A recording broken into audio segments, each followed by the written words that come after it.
of your management's discussion and analysis, because this is kind of written in a non-accounting language for the benefit of the non-accountant, and it talks about the economic highlights, the financial information. It presents data from both 2020 as compared to 2019, whereas the rest of the document just gives a single year presentation. This is a few pages long. It goes from pages 4 through 11. Again, I will spend all of my time talking about these pages, and so it is worth the read. A lot of times people feel like when they read accounting documents, it's quite boring, and it can be, but this is not boring. So there is my plug for management's discussion and analysis. I wanted to highlight the changes in your current assets. They increased approximately $2.5 million. Of this, $1.5 million is a receivable at the end of December from insurance companies related to the fire and wind damage that occurred. And the remainder amount is an increase of cash of about $1 million. This is due to receivables related to increases in grants, both COVID or CARES Act related and other federal and state grants received by the county that had been outstanding as of December 31st. Also, you had increases in your capital assets during the year, and $2.8 million of the $4 million in increase in your capital assets relates to infrastructure and county road projects. $600,000 relates to sheriff and road vehicles. Most of the vehicles are leases. And due to the CARES Act money, there was a infrastructure project related to fiber of about $365,000. And then a new ambulance was purchased for about $250,000, and about $200,000 related to the betterment of restrooms in the county building as well as on the fairgrounds. On the liability side, the net pension liability, it decreased about $650,000. This is just due to the market conditions of the unfunded portion of the Utah retirement system that is applicable to Morgan County. And on page 8, we can talk about the revenues. Overall, the CARES Act grant you received proceeds of approximately $1.8 million. At the end of 2020, there was unspent CARES Act money of about $120,000 at that point. And there was some contributions of roads from developers of about $2 million, and then insurance proceeds received of about $1.5 million. The overall position of the county is strong, and there's not a lot of debt on the financial statements that have been taken out by Morgan County, and that is a good thing. And I will now talk to you about the compliance reports. For the first time in a long time, the county has been subject to a federal single audit. What this means is when you receive federal funds, whether they are directly from the federal government or they are received through a pass-through entity such as the state of Utah, if you spend at least $750,000 in one fiscal year, you are subject to a single audit. Due to the coronavirus outbreak and the CARES Act funding initiative by the federal government, this triggered it for the year ended 2020. Also, it's going to trigger one for 2021. And so we've issued a separate report on this. And there are 3 reports that we put in here. And the first one is a report on internal controls and compliance with government auditing standards. The other report that we issue is internal controls and over compliance with the federal single audit, and then internal controls and compliance with state audit compliance guide. And so when we did the testing, we looked at the control environment over the grants that we tested, and that was the CARES Act grant, as well as your CDBG monies used to retrofit or remodel the bathrooms.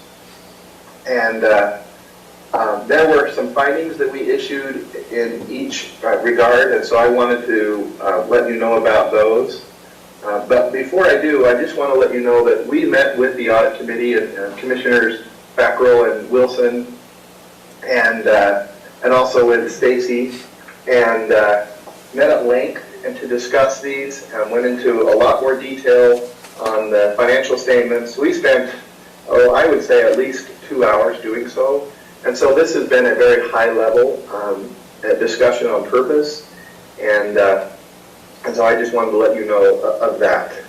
The first finding that we had related to the trust and bank account reconciliations in the Treasury Department.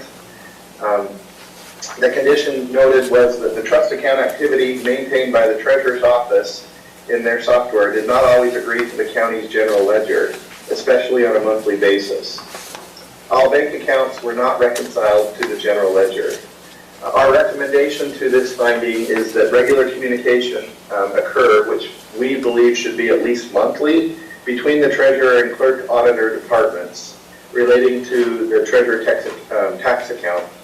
And we received notification from management on their corrective action plan and their response to this finding, and we are satisfied with their response. They feel that the communication is open. They also pointed out that there has been a change in treasurer, and so there is some learning curve that is still narrowing, and that they believe that it is the problem is solvable or solved at this point, and we concur with that. The second finding related to the internal controls is over the capital asset account reconciliation. We noted that, one, there was some calculation and classification of depreciation expense, as well as the calculation and recording of the gain loss on the sale of an asset, as well as capital asset that was procured during the year that was not properly included on the supporting schedules. Our recommendation is that the regular communication, at least monthly, occur between the clerk auditor's office and the outsourced accounting firm that you use to help you with reconciliation. Right now, this firm generally and primarily will spend time with the clerk auditor's office for year-end audit prep, and so much of their time is at the Q4, and we believe that it would be very helpful and beneficial from an internal control standpoint for them to meet periodically throughout the year to help them with reconciliations. Aaron, can I ask a quick question on that? Absolutely. I want to make sure I understand. So, and maybe I'm misunderstanding. Are you saying in your report that you recommend that the internal clerk auditor meet with you more often, or just with an outsourced firm? Sorry. So we are the independent auditing firm, and the county has hired a separate accounting firm, Carver Florek James, and what they have been hired to do is help not only prepare for the audit, but also help with reconciliation and other accounting issues. And so what we are recommending is that relationship not just be for audit prep and year-end closing, but it also be through the entire period. And so maybe on a monthly or quarterly basis throughout the year, so that when we show up, they've had more time than just a few weeks to help with anything that may need help on reconciliation. Does that answer your question? Yes, thanks. Okay. You bet.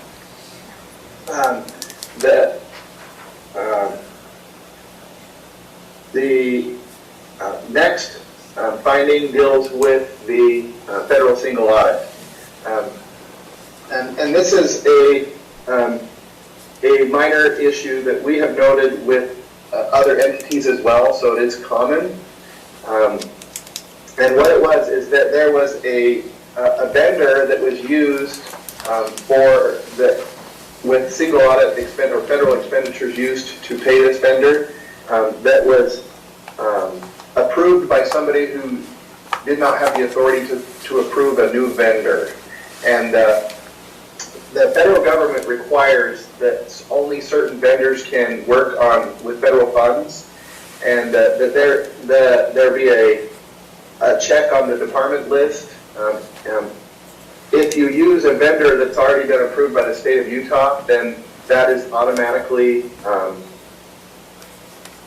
eligible to work with federal grants. But this approval took place outside of the clerk auditor's office, and there was no evidence that this vendor was checked against the federal database, and we also did not see a formal bidding process for this particular vendor.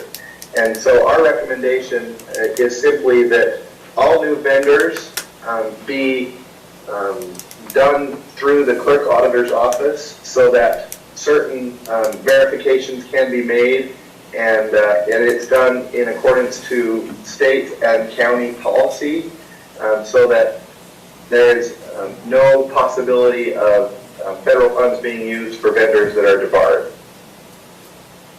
And management concurs that they will ensure that these policies are abided by. Finally, the last finding is on the state audit compliance guide, and the state of Utah requires that all approved minutes be uploaded to the state's public meeting website within 72 hours of approval, and we noted that there was at least 2 instances that this did not occur during the fiscal year. Management is aware of these, and they have assured us that from here on out, or from the notice on out, that they will ensure that they are uploaded to the website within 72 hours of being approved by council or the commission. And we are satisfied with management's response of these findings. And I want to end on a positive note by saying that I believe that the personnel, as well as the elected officials of the county, try very hard to do their best. And we see this when we do our testing and our inquiries, and we observe what's going on. By and large, we see people who care about their jobs and want to do well.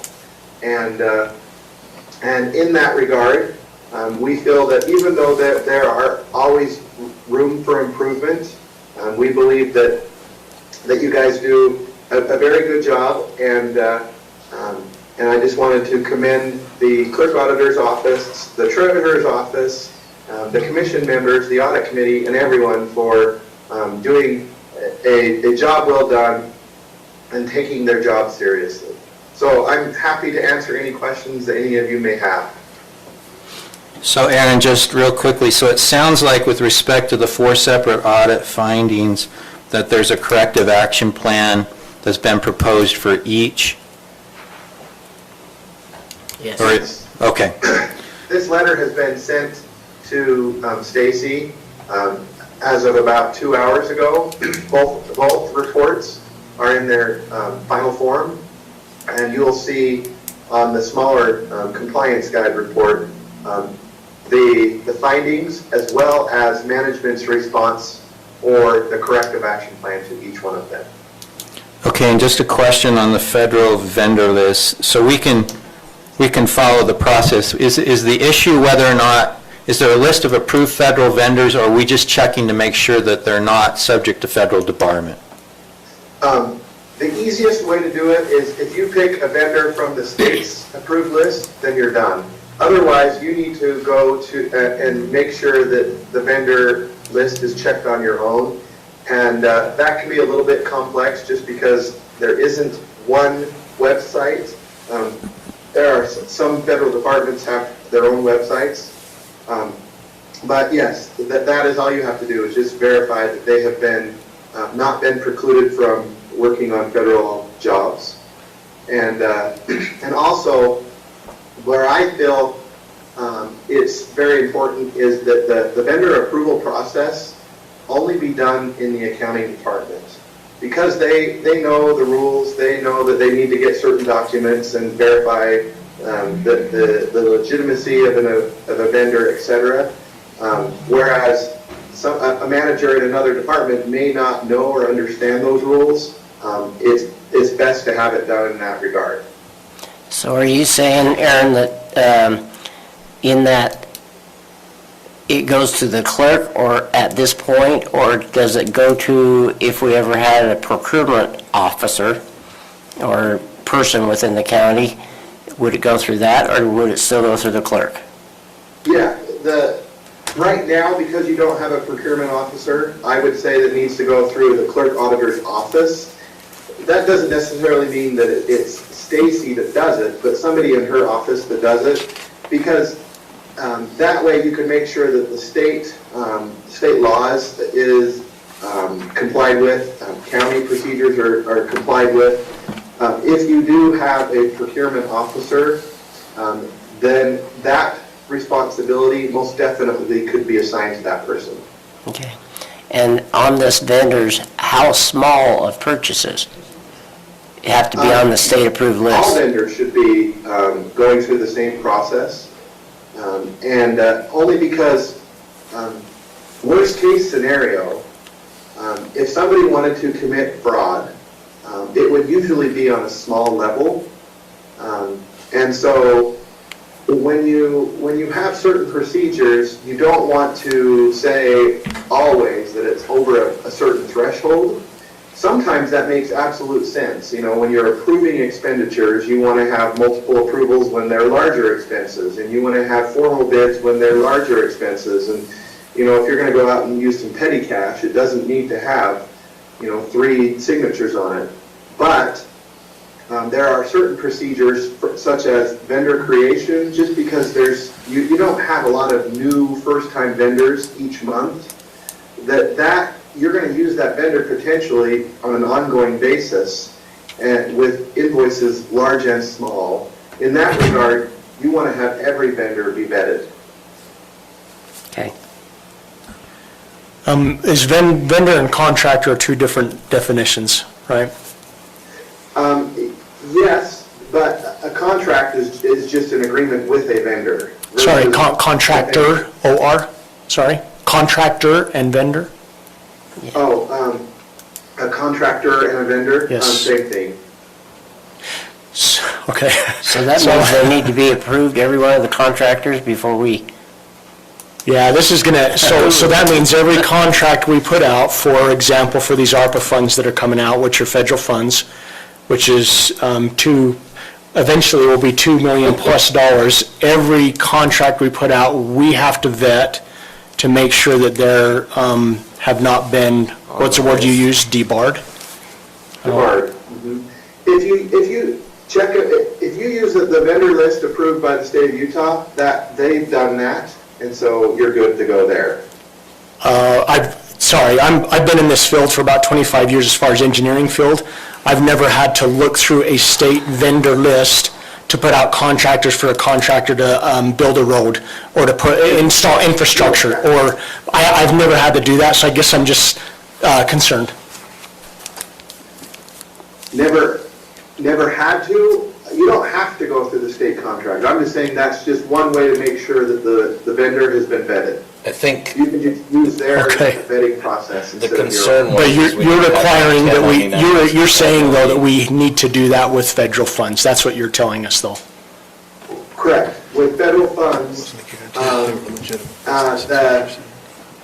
you need to make sure that the vendors have not been precluded from working on federal jobs, yes. And we don't know what website's fully to see, but we'll, But the clerk's office understands that. So I think it's advisable to do it with any newly created vendor. So if we've been doing business with, the waste management company for a decade, and they were vetted at the beginning, and it was determined that they weren't debarred, we don't have to do that if we renew the contract with them. They're already an approved vendor. so you've vetted every contractor we've had a contract with? That's good. Okay, I just want to make sure. I want to make sure we're doing it right, because I would hate for any red flags to come up with how we spend these monies. No, we did it, and that's what he's talking about. We had an issue. Any further questions? All right, Aaron, I don't want to cut you off early if that's, if there's something else that is related to the auditor's report. No, there isn't anything else. I just want to make sure that Stacy or anyone else doesn't have any comments that they'd like to make as well, that maybe I didn't emphasize. No, Aaron, our next item on our agenda is for us to present and accept the 2020 fraud risk assessment. So if you just want to make a comment to lead me into our next item? Should we do a motion to accept the audit? Yes, we'll make a motion to accept the audit, but then if you'll lead me into our next item as well. Okay. Is there a motion to accept the 2020 independent Yeah, that's audits right. report for the year ended December 31st, 2020? I have a question before we do it. We don't all have the audit report in front of us to be able to look at it, discuss it, or, to think Is there at it. any need to approve it today? Can we do it on our next meeting? If we don't have a copy of it at this point? Did you hear that, Aaron? No, it needs to be filed as soon as possible. Yeah, we're 3 months but late. As far as no need, I know that your audit committee has gone through and Yeah, so you can use that if you want, but as far as you can approve it conditionally or you can approve it at another meeting, that's fine. Technically, there is no state law that requires you to approve it in order to submit it to the state, so it can be submitted to the state without your approval, but that is always nice to have. Okay. It's up to you guys. It's up to you guys. So he went through the management component, the audit committee has reviewed it, he reviewed the findings with us, we have a corrective action plan in place with respect to each that's been accepted by the auditor. I'm willing to move forward, but if you want to send it forward to the state, I think we need to get it to the state, subject to a ratifying vote at the next meeting. If you want to read it, that's fine.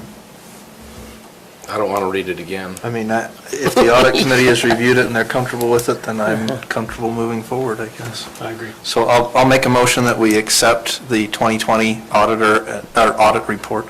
I'll second it.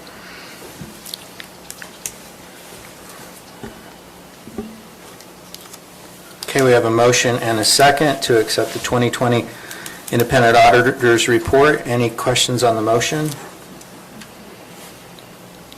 All in favor? Aye. Any opposed? Okay, our next item is the presentation and acceptance of the 2020 Fraud Risk Assessment.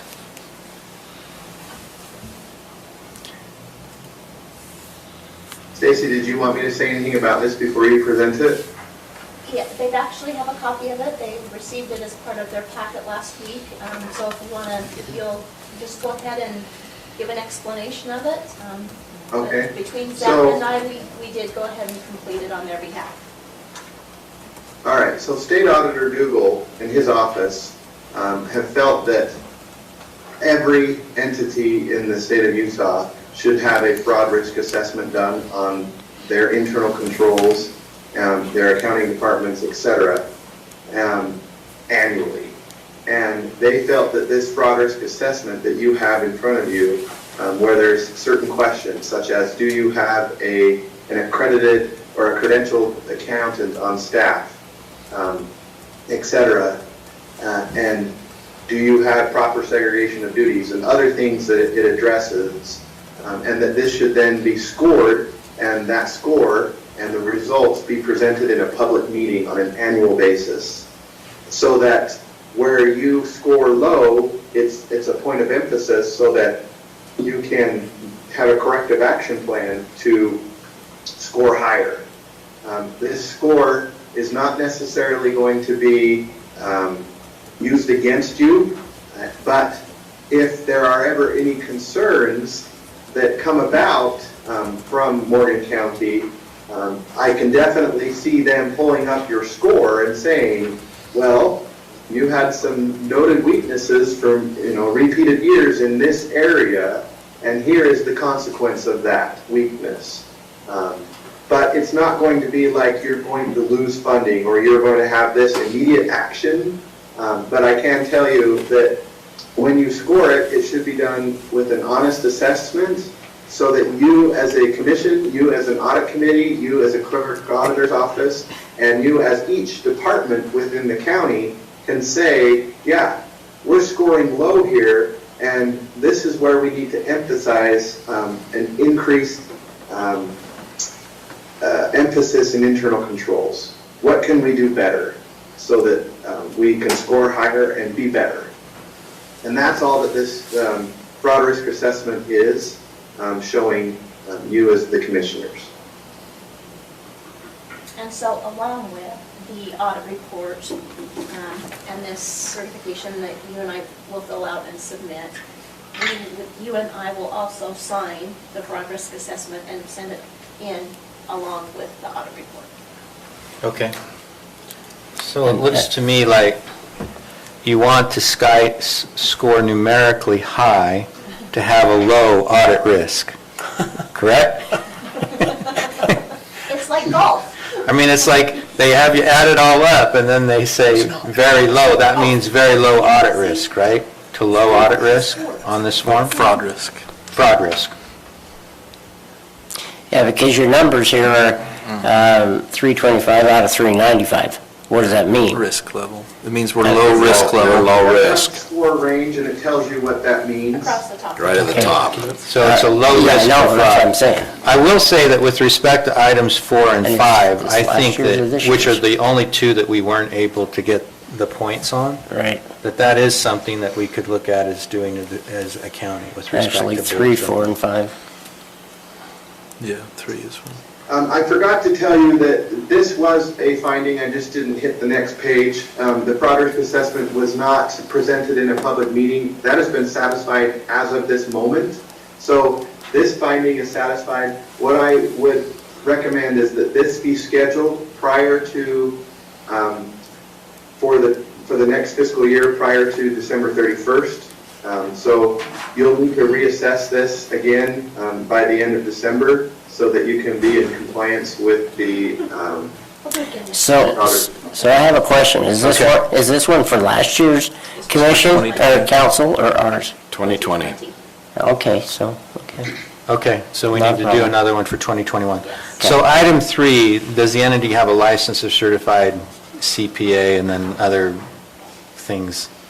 Those must, financial expert acronyms. So, in my Expert is part of opinion, its I would say management that team. The answer to that is yes, Because we have the outside accountant? because you have Carver, Florent, James. However, it depends on how much you're utilizing that expertise. Right now, you're You're not. utilizing it for year-end audit prep. If you have them come in periodically throughout the year, then you are actually benefiting from that expertise. Otherwise, you're kind of putting your own shackles on in that regard. And so I would say if you use them more, then you could score that as a yes. But if you only use them for audit prep, I would say you need to qualify that by memoing it and make sure that you score it accordingly. And we did not take that score. Aaron, do we have definitions for each of these numbers? Because I don't see a definition like that under number 3, but do we have a definition for all these of what you're meaning by these numbers? Yeah, or members of the management Well, team. so if you satisfy the requirement, then you get the number in the right-hand side of the column. He just gave a definition I don't have. Right, so what I'm saying in that regard is that anytime you have something that is that is unusual in nature, meaning, do you have a CPA on staff? Well, let's say that there's no CPA in the clerk's auditor's office. However, you have hired an outsourced accounting firm to help you with reconciliation and other accounting issues, and they are credentialed CPAs. I think it's fair to say you do, but I also think that it merits a memo just internally so that if the state auditor's office says, you answered yes, but I don't know of any of your employees that are CPAs, you can say, well, we've hired someone, and just like our outsourced engineering firm, we consider them a part of the county. And so The that's all I'm management saying, is team. when something seems unusual or it's a qualification, that I think that you should memo that, is all I'm trying to say.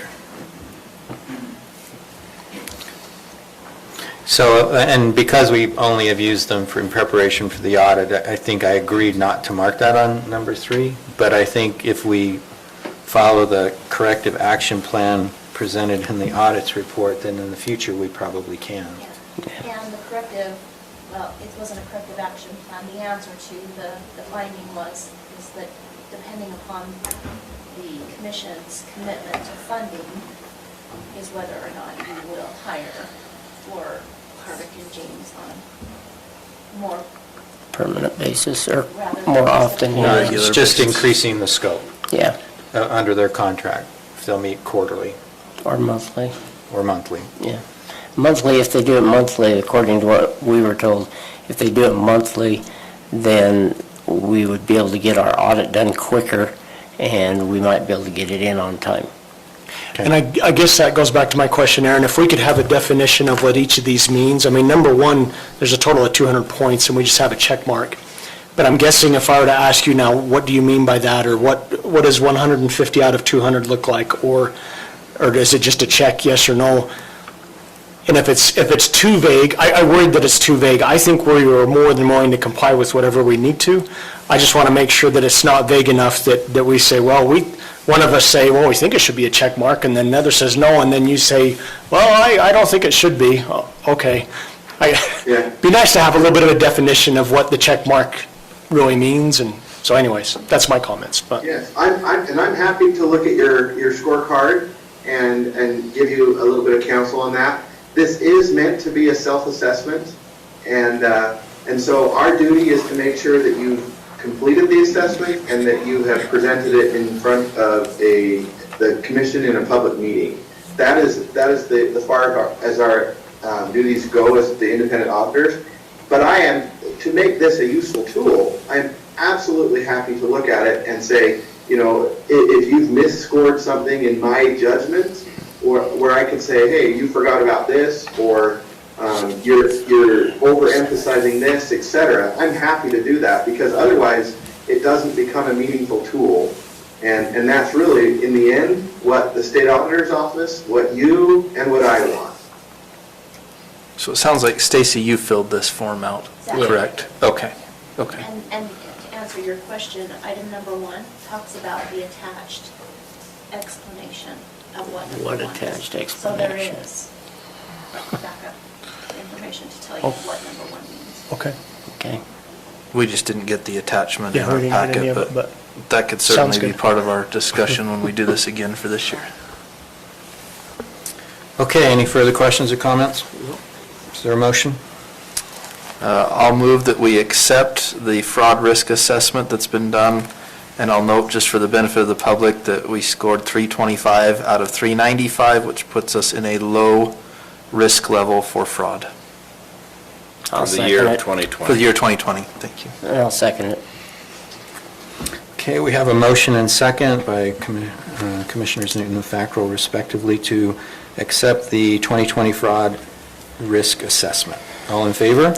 Aye. Any opposed? Okay. Thank you, Aaron and Sean. Thank you. Thank you. Is it okay if we both bow out? It is, there's nothing further on the agenda that requires your attendance. You're welcome to Yeah, stay, I surely but want to. It'll be riveting. I'm sure Ellen, I will read it during the minutes review next year. Okay. Thank you. Thank you. Thank you. All right, our next item is an update, COVID update from the Weber Morgan Health Department. Good evening, Commissioners. Brian Cowan, the Health Officer from the Weber Morgan Health Department. Appreciate the time on your agenda tonight, and I don't intend to take up too much of it. I just felt like it had been about a month since we last met, and I wanted to check in with you and give you an update on the COVID situation in Morgan County, also within the Morgan County schools, and just kind of keep you informed. I'm not here to tell you that I'm ready to do a public health order in Morgan County. With the number of cases we have, and the tools and resources we have available to us, we feel like the current caseload is manageable, particularly in Morgan County schools, as we're focused on the elementary age students. I guess the good news to report to the Commission tonight is we feel like those case numbers are low enough that it doesn't justify a public health order at this time. So let's talk about case numbers real quick. Currently, Morgan County has had 1,535 total COVID cases in this outbreak, or this pandemic. That goes back to February of 2022. That's an increase of 106 additional cases from what I reported to you about a month ago when we last met. The 7-day average in Morgan County right now is at 5.6 new cases a day. When we met a month ago, it was 4.4 roughly. So we are seeing some growth in the COVID cases in the county, but the growth rate is not at a steep curve. It's kind of actually a little bit lower growth rate than what we're experiencing in Weber County right now. So that's, I think, something positive to report on. But it is an increase. As we look at active cases in the county, there's currently 63 active cases, and that's defined as a positive case within the last 14 days. Last month, or that's an increase of 28 cases over what we had active when we met last time. Also, I think a positive to report is that the Morgan County deaths associated with COVID are holding at 11. And that number has been in place for several months. It's been quite some time since we've seen a COVID-related death in Morgan County. Across the state, there's a lot of concern about the hospital capacity and what is being utilized related to COVID. Currently, in Weber County, we have 2 hospitals that we focus on. They are currently using 43 ICU beds. They normally have 30 available as part of their ICU bed inventory. So they're operating at 143% of normal occupancy. Statewide, the hospitals are at 91% of normal occupancy for ICU utilization. When we look at non-ICU beds, in Weber, we have Morgan Health District, we have 281, 455 being occupied, which is 62% occupancy. Statewide, they're reporting 59% occupancy of those non-ICU beds. A big question that usually comes up when we talk about hospital utilization is the request of how many of those are actually COVID in the ICU units versus other reasons for people to be there. So in the Weber Morgan Health District today, I mentioned 43 beds in the ICU being occupied. 25 of those are associated with COVID illness. So, let's talk about the schools real quick. There are currently 24 positive cases in school age demographic. The 5 to 11-year-olds, those are the ones that cannot be vaccinated yet. There are 11 active cases currently. The 12 to 18-year-olds, there are 13 active cases currently. There at the 5 Morgan School District schools, there are at least 1 active case at each of the school. But I'll remind the Commission that we are doing contact tracing A case investigation and contact tracing. Along with that, isolation and quarantine. Isolation is the positive case is asked to stay home for 10 days after receiving that positive test result. The quarantine applies to people that are exposed to that positive case. In the schools this year, the parents have 4 options they can pursue for quarantine. So if they're notified that their child is exposed to a positive case at school, they can keep that child home for 10 days. They can keep the child home for 7 days. Do a test on the 7th day. If that result is negative, the child can return back to school. Or they can send the child to school wearing a mask for 10 days. Or they can send the child to school wearing a mask for 7 days, do a test with a negative result on the 7th day, then the child can attend school without the mask. That's really one area that we're trying to emphasize as we've gone into the school year now, and we're hearing back from the school districts what their experience is. With isolation, for the most part, we're getting cooperation for parents. That's the positive student staying home. There's been just a small number of examples in Weber County schools that have been reported to us with the positive students going to school, but I don't have that report from Morgan County schools. But we are hearing from all of our school districts and the health district that cooperation with quarantine is not occurring at as high of a rate. So in our messaging, we're asking parents to be sure and follow the guidance that they're being given on if they've been notified that their student is asked to quarantine. That's really one of the main things that will help us prevent an outbreak at the school level and keep our schools open so that schools can be doing in-person learning. The Utah State Legislature enacted Senate Bill 107 earlier this year. That's the Test to Stay bill that requires any of the schools, when they reach a threshold, to initiate a testing protocol where they test all the students. Students with a negative result can return to school. Students with a positive result go into isolation. Students whose parents choose not to give consent to test also stay home for 10 days. None of the Morgan County schools have reached the threshold. The threshold for the schools here would be 30 students, because all of the school student bodies are less than 1,500 students. Even we are monitoring and trying to take a more proactive action if we see a school reach half of that threshold. So for the Morgan County schools, it would be 15 positive students at a school that we would start taking other steps to try and prevent the outbreak from reaching that threshold. But we don't have any Morgan County schools that have even reached 15 positive cases at a school. Right now, the highest we have at any one school is 3 positive cases. So I think that's a good number to report to the Commission. I think the coordination, the cooperation with the Health Department and the school district has been very well with the start of the school year. And the school district has done as much as they can to get the correct information out to parents and try to monitor the situation and keep it in check. The one last thing I'd like to report to the Commission is the Health Department is working with the school district to pass through some of the funding that we've received at the Health Department that focuses on making testing available. We're working on a memorandum of understanding with the school district to provide funding for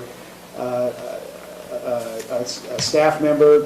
We think it may look like another part-time nurse at the schools, and then also providing the resources for testing to become available so that we have easier access for parents to do testing if they have a symptomatic child, but the school, this is before the school has reached a threshold that would require testing. We just want to make that available. Again, we feel like that's one of the most effective tools in preventing an outbreak, is identifying those positive cases and keeping them at home while they can spread the virus. So, that's the report I had prepared for the Commission this evening. I really appreciate the opportunity to check in with you, and happy to answer any questions. I don't have any questions, but I do appreciate the report.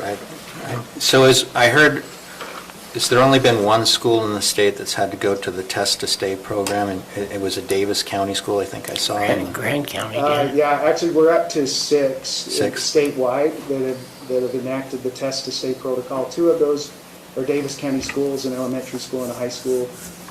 There's been 2 in Tooele County and 2 in Salt Lake County that have reached that.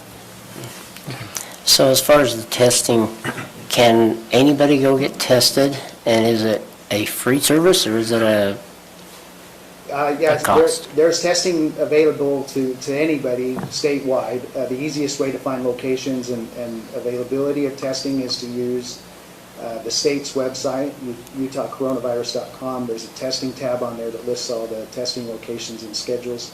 Some of them are permanent facilities, so they have regular business hours. Others are mobile, so there's days on a calendar that are listed and locations for those facilities.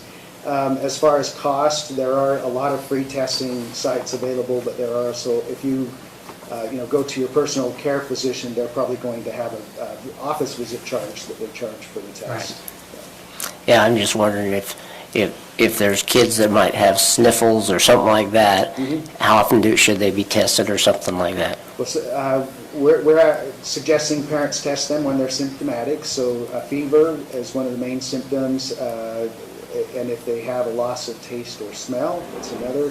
Children present symptoms of COVID a little bit differently than adults, so parents also want to watch for fatigue or a behavior that's atypical for the child, and would be another to trigger that desire to go getting tested.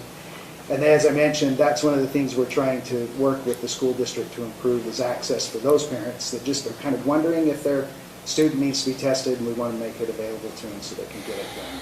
Okay. Okay, any further questions? Thank you once again for coming. Appreciate it. My grandsons were here for the weekend and there were no signs of fatigue. Until after they left. And that was for you. That was for me. Okay, our next item, Lance Evans, Frontier Estates preliminary plat, continued from the September 7th, 2021 meeting, a proposed 10-lot subdivision on approximately 11.67 acres located at the south end of Frontier Drive in Mountain Green. Just as Lance is getting ready on this one, in the agenda it says Commissioner Declaration of Conflict of Interest. I think even though I'm not a commissioner, I can declare the conflict. I know it was an issue at last meeting that someone had some worries. The applicant is my uncle, and I've reviewed Utah Code 67169, the Municipal Officers and Employees Ethics Act, as well as the Utah Rules of Professional Conduct 1.7, 1.9, and 1.10. I'm happy to go into those if you feel it necessary, but just want to state that I'm compliant with all the rules. Thank you. Well, and so this is based on your postponement on this application from your last meeting. The applicant has submitted basically just a concept that they would like to use the access easement for their, and develop that access easement that is existing in Trappers Point. There is some conflicting data on whether or not the county can make that. There's a lot of different opinions. I believe Garrett's opinion is that that is permissible. If the county commission would like to enact and use that easement, that is a possibility. It's an easement that exists on those 2 lots. It was never developed, it's never been used, but nevertheless it does exist as an easement, which is a right to cross those properties. It's not taking the properties, it's an easement in an access or in favor of emergency access and can be used as such. I'll let the applicant discuss what they've been doing the last couple of weeks to move forward on this and the opportunities and the things that they've tried. I would like to point out that, as Kathy mentioned, there is some concern over the water issues. And so to discuss Morgan County's code of requirements for water.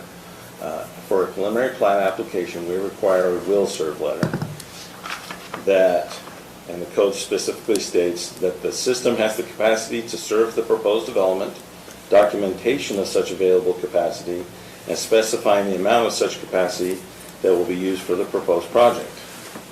and also any conditions of required improvements before they can serve the subdivision. That was adopted by Morgan County last year to clarify our subdivision requirements for will serve letters. So we received that letter from Highlands Water Company, and it's going to come up on this and also the Whisper Ridge plat in a moment. We received that letter from them. The water company gave us a letter that stated that this is their capacity, and this fits in that capacity. At 5:34, I got an email from Cheryl. Let's see.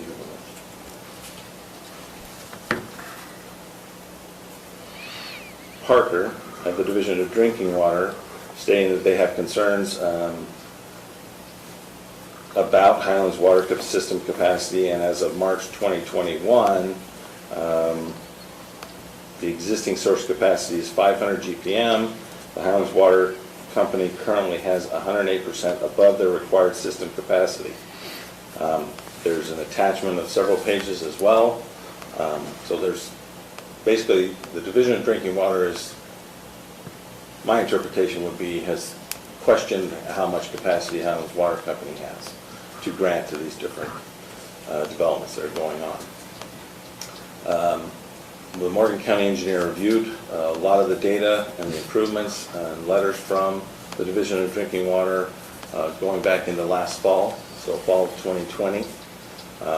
And he has reviewed these letters, and he had not seen a problem with it or had any concerns with the levels that they were providing for CW Lands, Rome subdivision, Whisper Ridge, Phase 2, or Frontier Estates.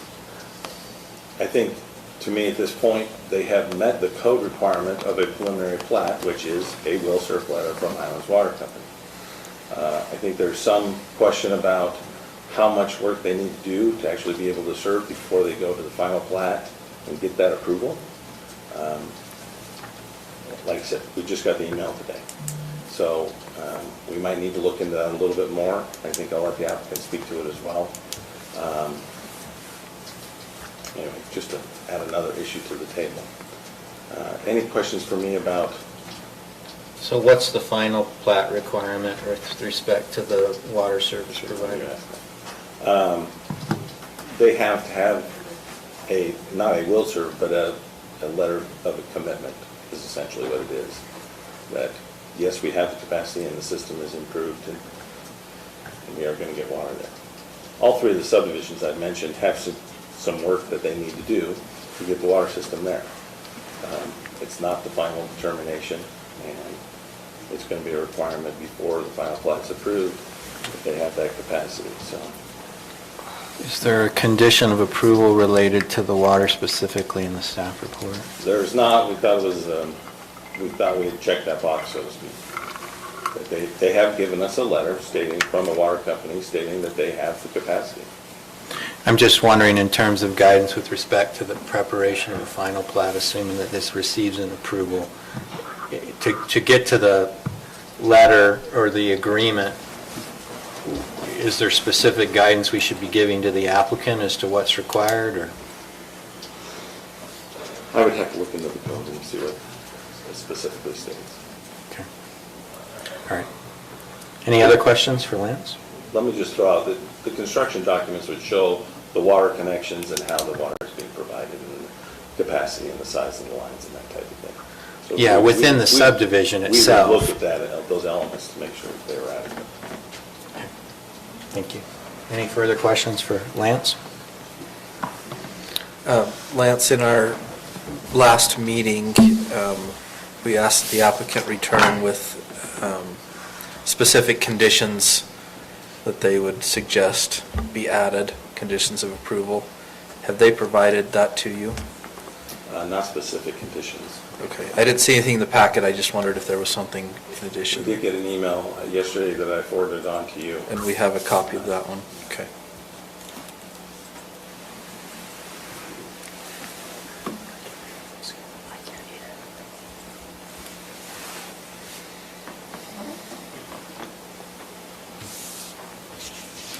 Okay. I guess we'll hear from the applicant.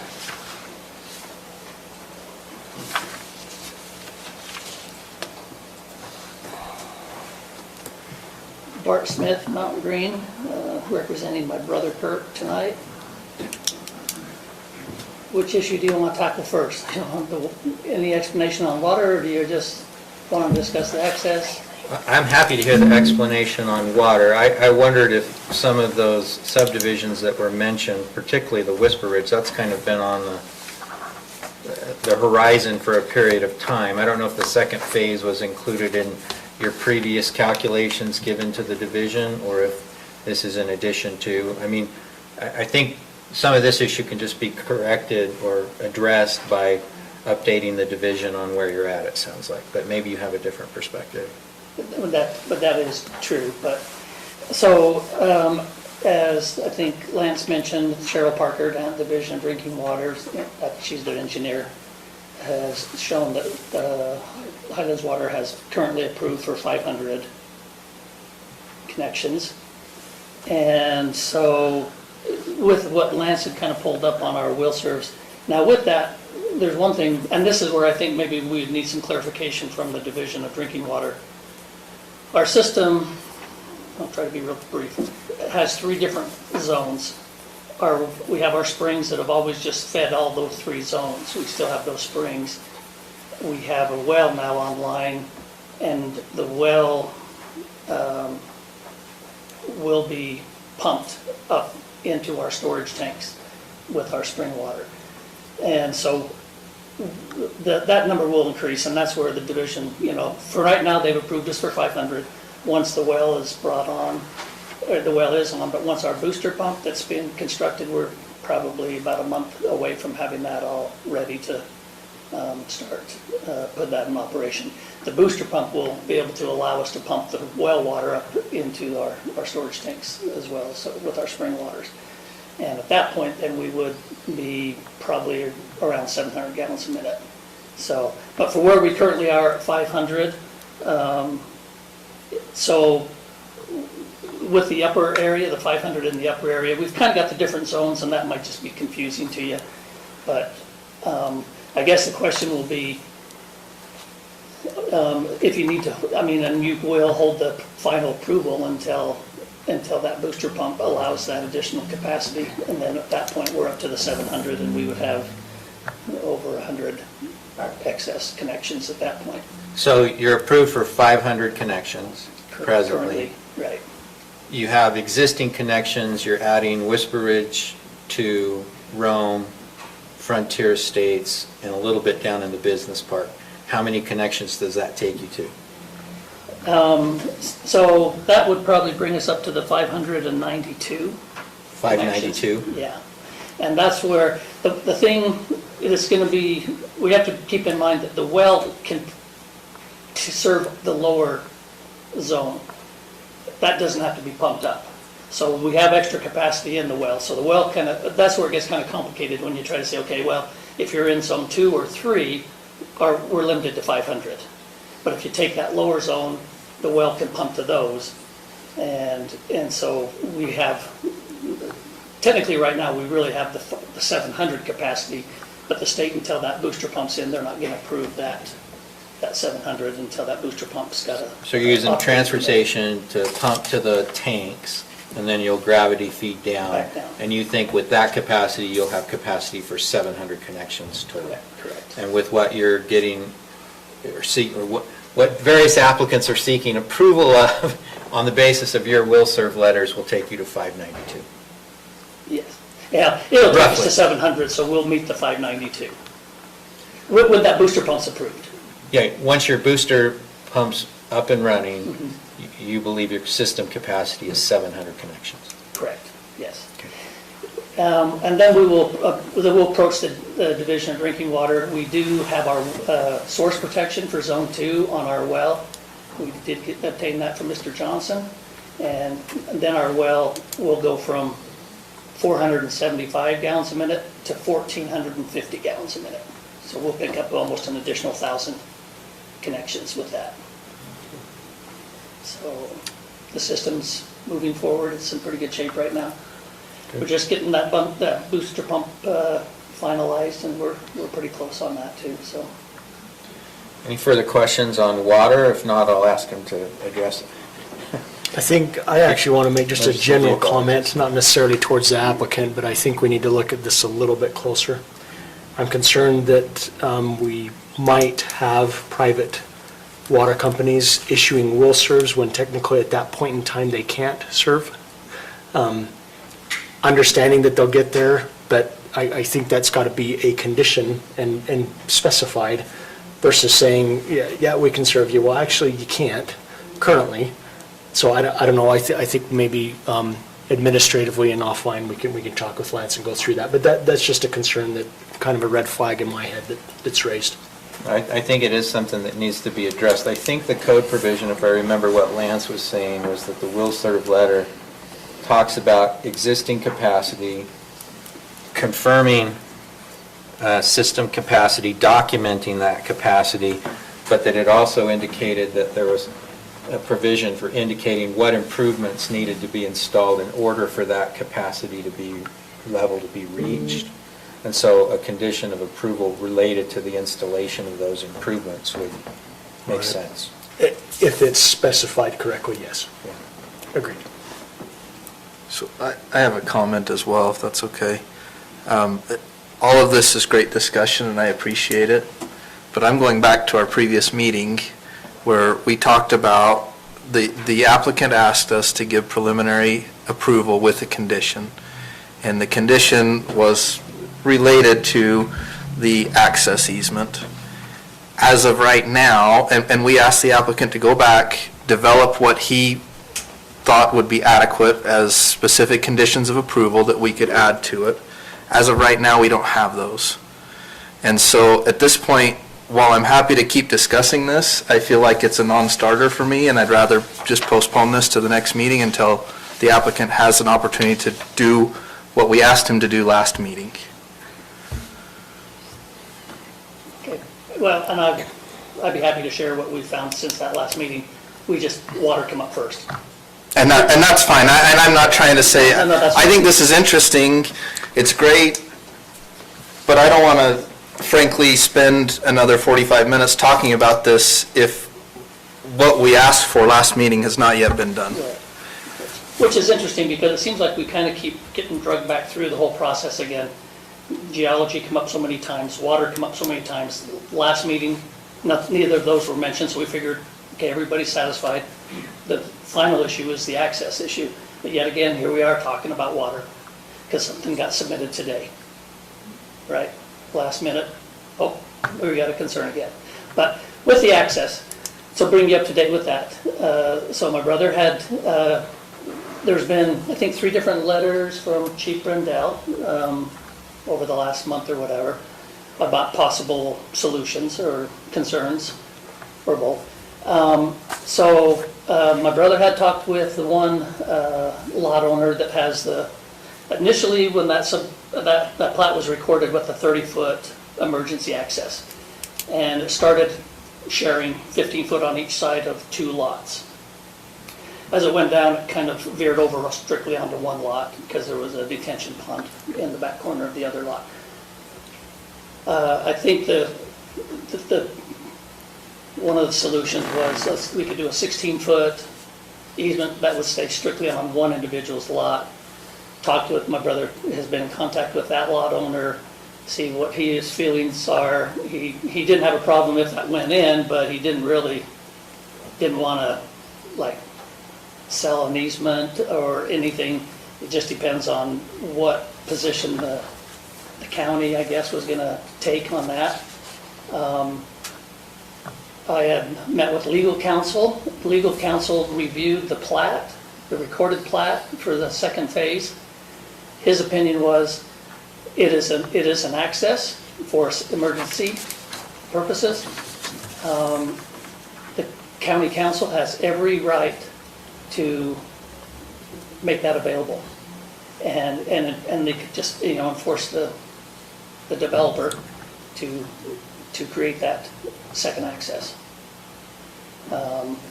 The other thing, I don't want to go to this point, but he also, this attorney specializes in eminent domain. He said that also would be an option if the county doesn't want to just say, yes, let's resolve this issue, put that in. That would be another situation. And then, I guess even a third one, but I don't know if Chief Rendell's, one of his letters kind of, in talking with someone else, they said, just do the fire suppression sprinkler systems in each of those 10 lots, which is what people normally do if you only have a single access. And so we'd be happy to do that too. But I think he may have had some concerns with the language, which could be interpreted in the fire code maybe differently, I don't know. So I guess what I'm bringing to you tonight, when you say, what are we bringing back? Do you want to resolve this emergency access? Is this a big thing? Apparently this didn't get brought up till a couple weeks ago or whenever that, this project's been ongoing for years now, but all of a sudden now, a citizen brought it to our attention, we don't have second access, we need to shut this down. And so I guess my question to you as a commission is this a public safety concern? Not having a second access for the 67 residents of Trappers Point?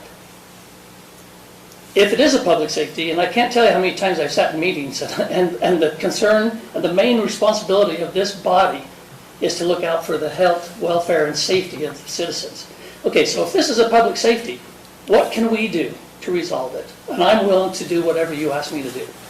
If you say, put that access in, I will do it. The easement is there, already granted. The property owners know it's there. Probably everybody in the subdivision now with what's gone on knows it's there. So I guess my question is, how big of a public safety issue is it? Do we want to resolve it? I guess you could take the position, can we resolve it? Well, I believe you can. So that would be my first approach. Is this a public safety issue? And do we want to do something about it? Or do you want to do something about it?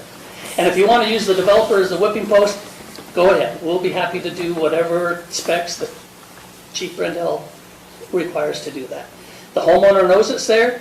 He realizes that there will be trees removed, which he says, I don't care. They're quakies, they're all over the place, they'll come back. But So the homeowner is on record notice of the existence of the easement. It's recorded on the face of the plat. I don't know why it wasn't put in originally. I don't give much stock or credit to purported legal opinions that are not addressed to the county and signed by the attorney who is going to stand behind them, and then we sue them if they're incorrect. I am responsible for giving legal opinions for my firm, and nobody gets one unless it's completely signed and approved by our opinion committee. So we've been told by both the homeowners association and the developer that their lawyers are of the opinion that, they've got a good case. and they reach contrary conclusions. The fire chief has indicated with respect to the approval of Frontier Estates that there is a secondary or a fire access vehicle, an access service vehicles. I'm messing up the terminology there. Fire apparatus. Say it again? Fire apparatus access. Yeah, fire apparatus access road requirement under the code. And so that needs to be satisfied for purposes of Frontier Estates. Is it a health safety issue? Potentially, for the existing subdivision. All of whom, or at least by virtue of their board representation, has said, we're not worried enough about it that we want you to put that access through that area. If there's an access or problem in the future, then, I suppose they may complain that we didn't require those two lot owners to allow us to come in and put in that emergency access. So, there's a lot of variables here and a lot of ups and downs. I understood from Chief Rendell's letter with respect to the sprinkler system is that if we were to require fire sprinklers, it would have to be everything served by the single point of access. And the homes in Trappers Loops are already constructed, and I'm not inclined to impose a requirement after those homes are constructed for them to be all fire sprinklered. If yours could just be fire sprinklered, that would be an easy solution from my perspective. And that I might want to explore more, because it's just an opinion, and I'll try to see if I can get that in writing if we need to discuss this further, that whether those 10 will qualify if they're sprinklered. But if the rest of the subdivision, it's already constructed, they're not gonna do it. But I think it's up to them to decide. If they don't want a second access, then they bring the liability on themselves, right? That's certainly an argument that could be made. We've survived there for 24 years and. No, I understand. But still, but Look, the I state understand. secondary access requirements are frustrating to multiple developers Right, throughout the right. world, throughout the United States, and in our state. But I know that from reading the minutes when you guys were looking at doing the additional phase, that this access issue was raised then. I realize this is a new and separate application for Frontier Estates, but just like I am willing to impart record notice to the owners of those two lots of the existence of the easement, I'm imparting the same record notice to you and your family with respect to this issue. You guys put the subdivision is, and you guys is a very broad term, right? You put that in, you went for the phase 2, and that access issue was a part of the problem then. So it's a long resolved issue. Commissioner Newton raised a good point. I saw in the packet that there was no proposed condition. And so I'm willing to suggest a condition for you guys to think about. And if you need to discuss this with your brother, and frankly, I don't know that the commission will accept it. And these PDF notes are really hard for me to read. They're almost too long. So the condition would be that the applicant would install a second fire apparatus access road meeting the requirements of the Mountain Green Fire District and serving the Frontier Estates subdivision, which access road shall be constructed pursuant to a legal right of access established pursuant to either A, a current grant of easement or other right-of-way from one or more adjoining landowners, or B, a judicial order finding that the existing emergency access located in the Trappers Loop subdivision is available for use by the Frontier Estates subdivision. I think that brings up a good point, which is one of my concerns is, what gives Frontier Estates the right to use an access that was designed for the existing subdivision? And I think that's what was the issue when this was going to be a phase 2. That would have made more sense because it was part of the same subdivision, but at this point, what we're essentially, you're laying this at the commission's feet and saying, well, it's a health and safety welfare thing, you guys need to fix this. And my rebuttal is, that might be for the current subdivision, but for a new subdivision, I don't see it as our responsibility to come in here and say, you need to give them access to this easement that, frankly, the adjoining subdivision owner, whether it was the same developer or not, doesn't have ownership of. So that easement, it's an easement, but who benefits from the easement? Is it the adjoining property owner on a different subdivision, or is it that particular subdivision and that HOA? My thought would be it should be that HOA, that particular subdivision. So that's my concern, until there's something saying you have a legal right, or Frontier Estates has a legal right to use that easement and is a beneficiary of that easement, I don't see how the county can resolve that. Or if Frontier Estates is able to work a deal with the landowners and the HOA, if there's HOA property that they need to cross as well, I don't know if there is, looks like it's just the two lot owners, well then so be it, that there's your access, but otherwise I don't see how we resolve this, frankly. Well, and another thought I have is I'm concerned that we're going backwards with what codes are in place to construct a subdivision. Codes change every 5, 10, 20, 30 years. So if we're going backwards to say, let's make sure this older subdivision, or even if it's a phase of a subdivision, complies with new code, I would disagree with that. They were built at a time, they complied with whatever codes were in place. Obviously, the secondary access probably should have been put in, but it was not. The lots were sold, the homes were built. So in my opinion, that phase is complete, and that was done however many years ago. We now have a new phase.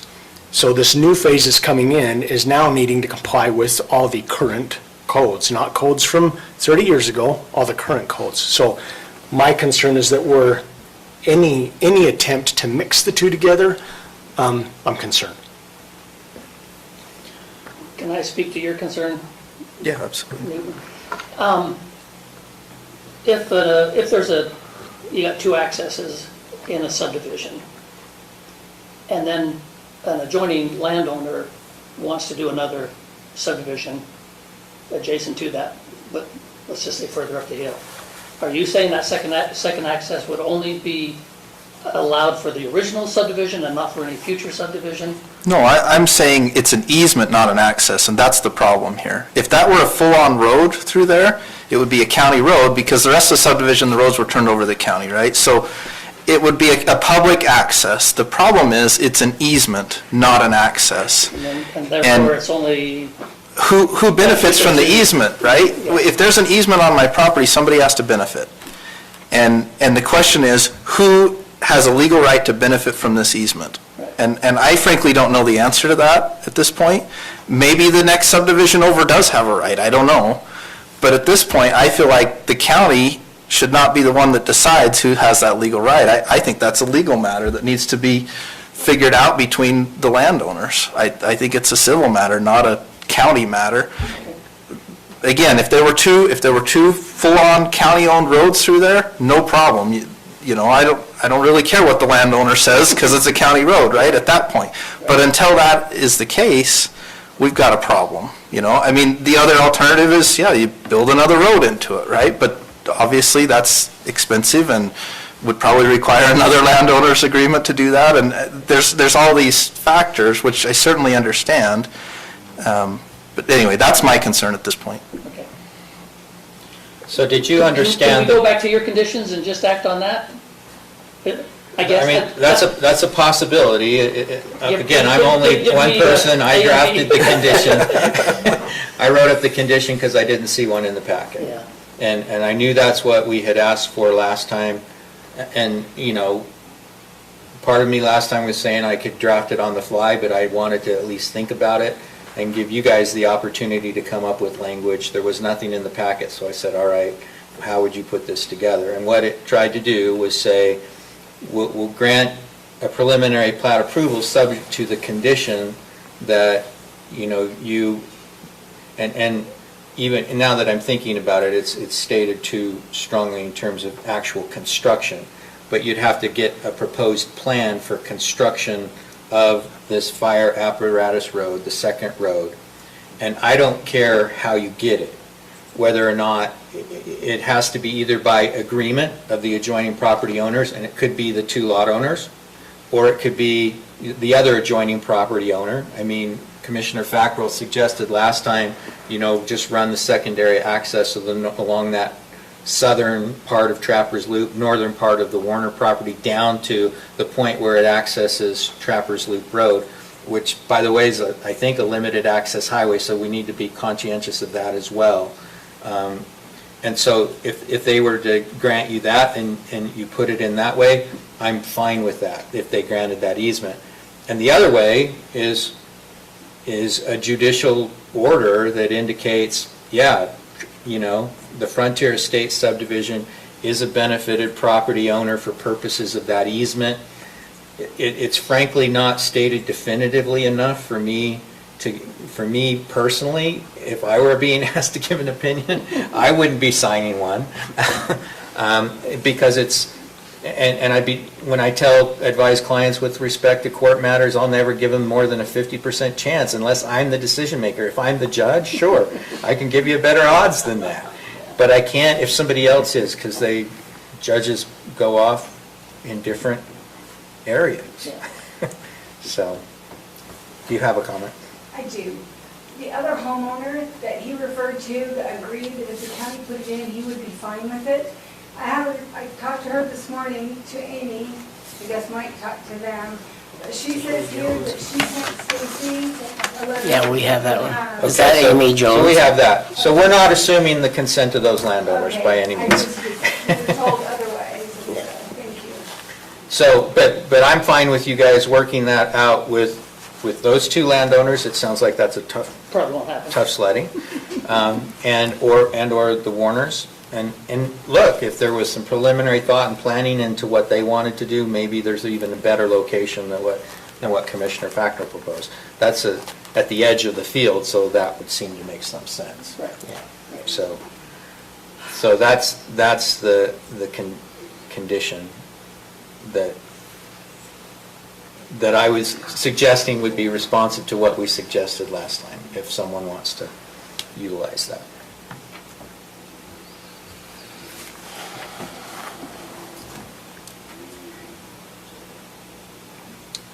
So is our decision then based upon, we can do one with that condition? We can approve it with that condition only, and they have to comply, or we can just postpone it until they get the condition done? I think you have a couple of options. You could, the Planning Commission's recommendation was to deny for failure of having the fire department's consent. That's obviously, you could follow that recommendation. You could vote to approve with the additional condition relating to the fire access. Or you could vote to approve without that condition. So, I mean, there's... Or we could postpone until they can resolve some of this. Right, that was your other one. Yeah. I'm fine with any of those, whatever you want to do. Lance, if it's denied though, what's the timeline on a preliminary? Can they come back or do they have to wait? I believe that the denied preliminary would be, go back and start over again at concept. I don't think it just denies this out. I think they have an approved concept, and that's going to run for so long, but that's a year. So they might come back, they have an approved concept, so they might be able to come back and resubmit the preliminary plat application. I don't think we should do that. Yeah, I don't want to deny it. Honestly, I want to give opportunity for you guys to work this out in one way or the other. If you postpone it, So- we still have a cutoff date of our, Is a 2-week period sufficient? You want more than that well, if to the next if time? it comes down to a legal question, it would take longer than that, I'm pretty sure. Yeah, I mean, ultimately, if you can reach an agreement with the Warner family, that's your fastest option. means for resolution. Right. Otherwise, we could approve, and then you can make a determination whether or not you want to seek a judicial determination that you have the right to utilize that access easement. Are you okay to just do a postponement? Just an open-ended? Just an open-end postponement up until the concept? Till you get the Expires? information, No yeah. issue with that. Yeah, I'm fine with that That way, too. we'll just explore whatever options are available. Figure out what you need to We'll do. just go with that. Okay. Mr. Chair, I'd like to move that we postpone this item pending the developers coming back to us. I'll second that.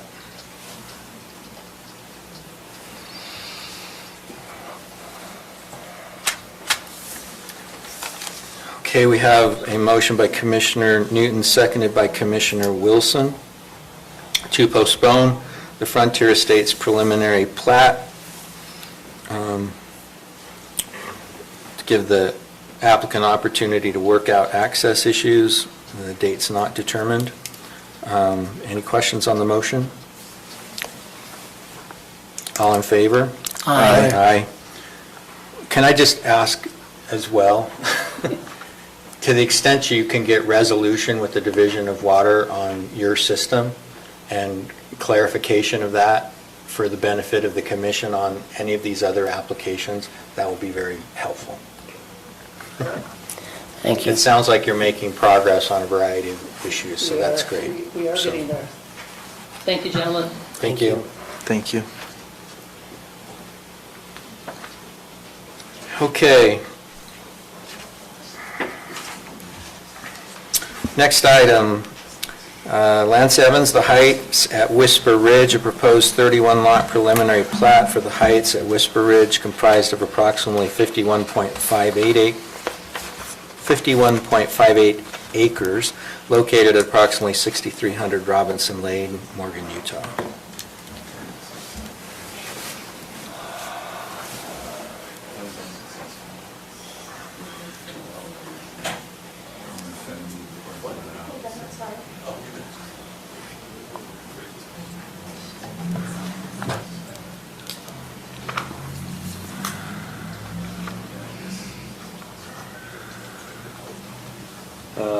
As you say, this is 31 lots and 3 parcels that's proposed for the end of Robinson Lane. This is going back, this is a 2007 development agreement with the Whisper Ridge, what's called Whisper Ridge Development Agreement. Phase 1 was constructed and completed, has a lot of unique features in Phase 1.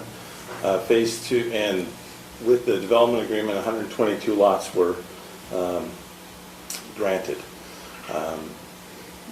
There's currently 64 developed, so that leaves 58 for Phase 2. The County Planning Commission reviewed this application at their September 9th meeting and recommended approval. There was a lot of discussion. I'll get into that in a second. But the conditions are that a 30-foot emergency egress, ingress, access easement identified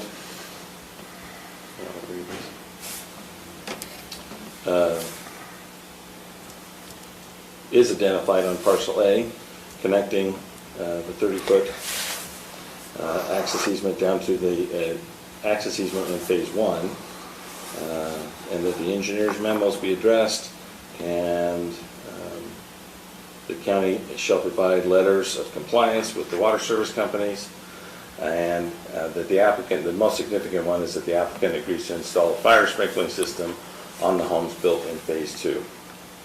The applicant accepted that condition, and with that, the Planning Commission recommended approval. As I started to state, there's entitlement remaining of 58 units. This is only 31 being developed.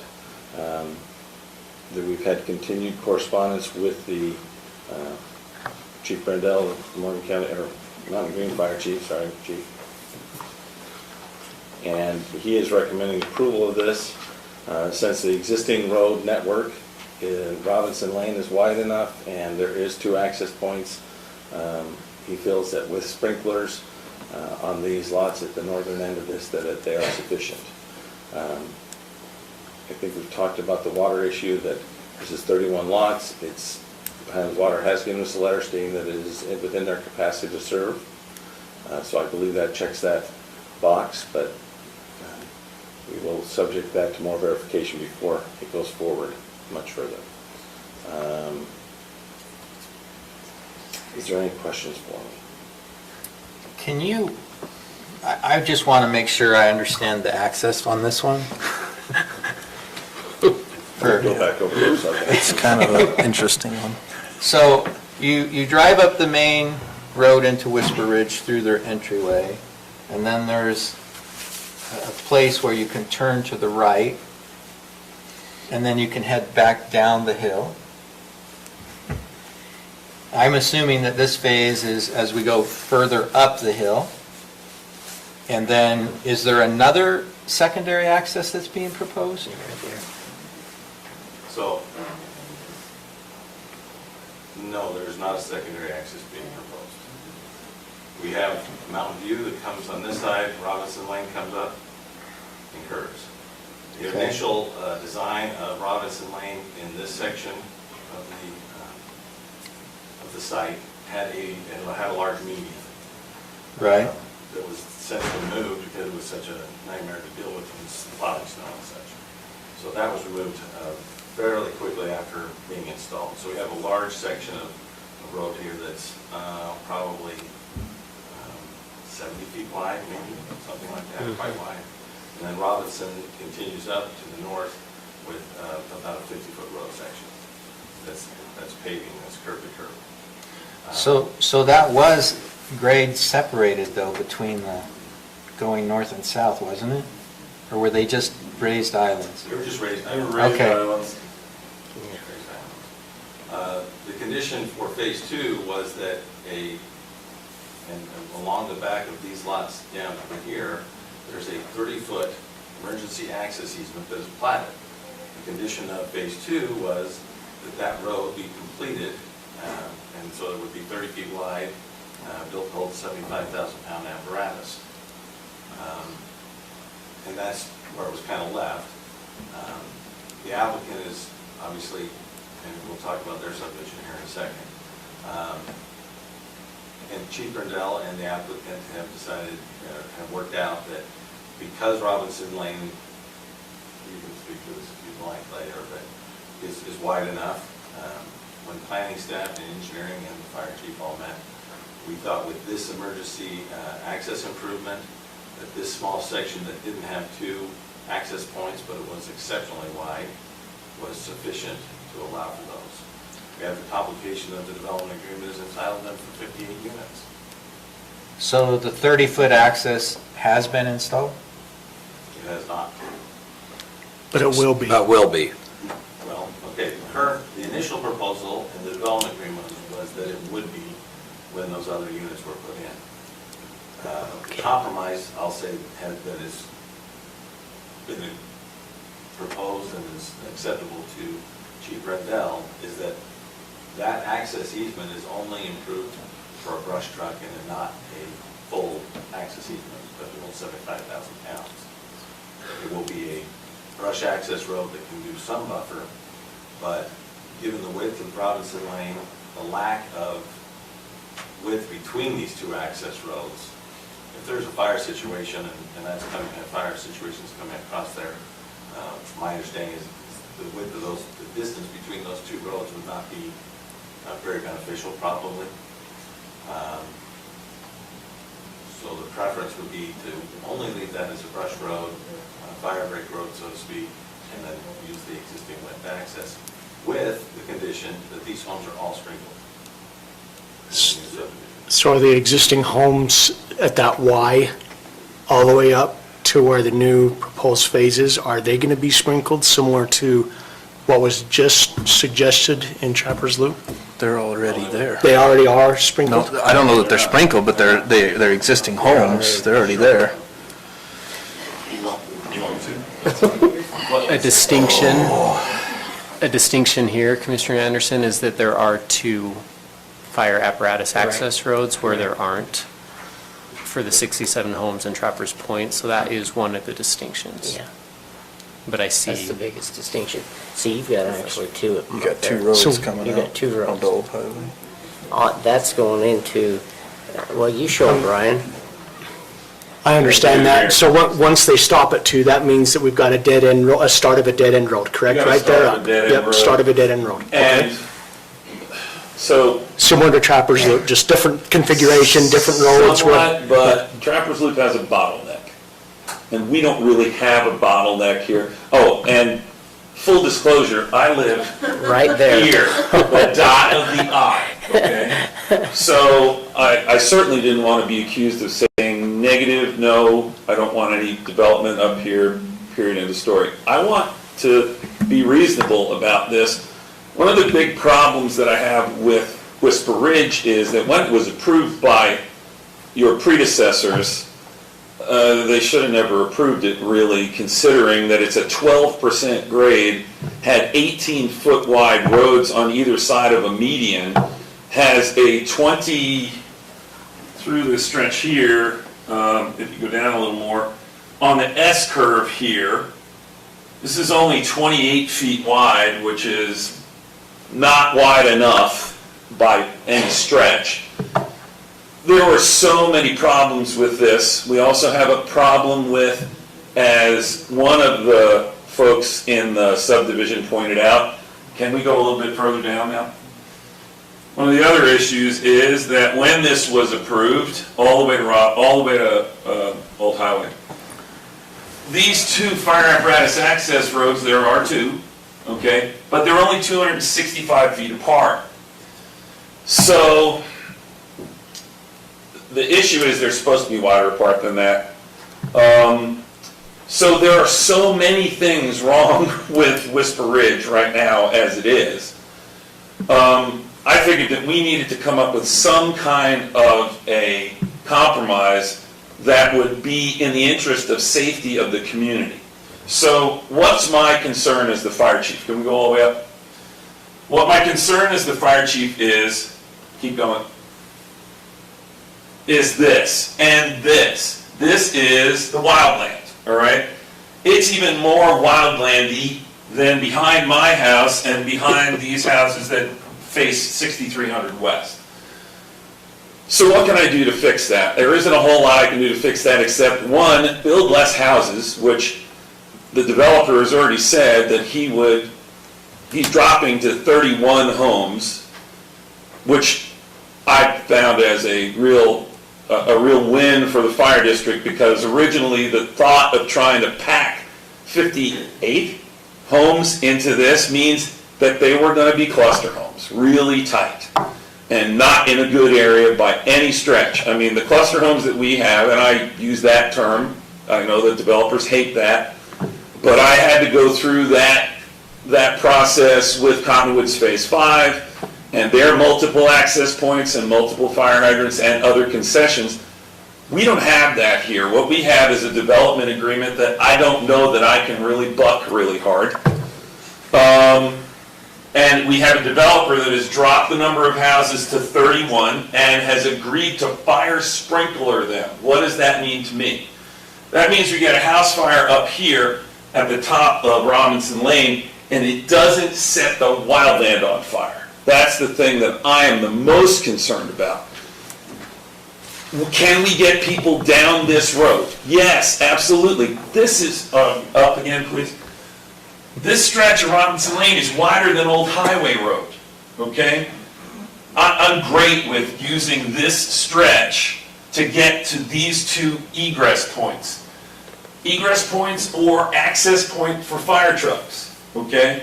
That's the two things we gotta think about is I gotta be able to fight fleeing residents to get up this road. There's no problem as far as I can see with a road that's 65 feet wide, whatever it is, okay?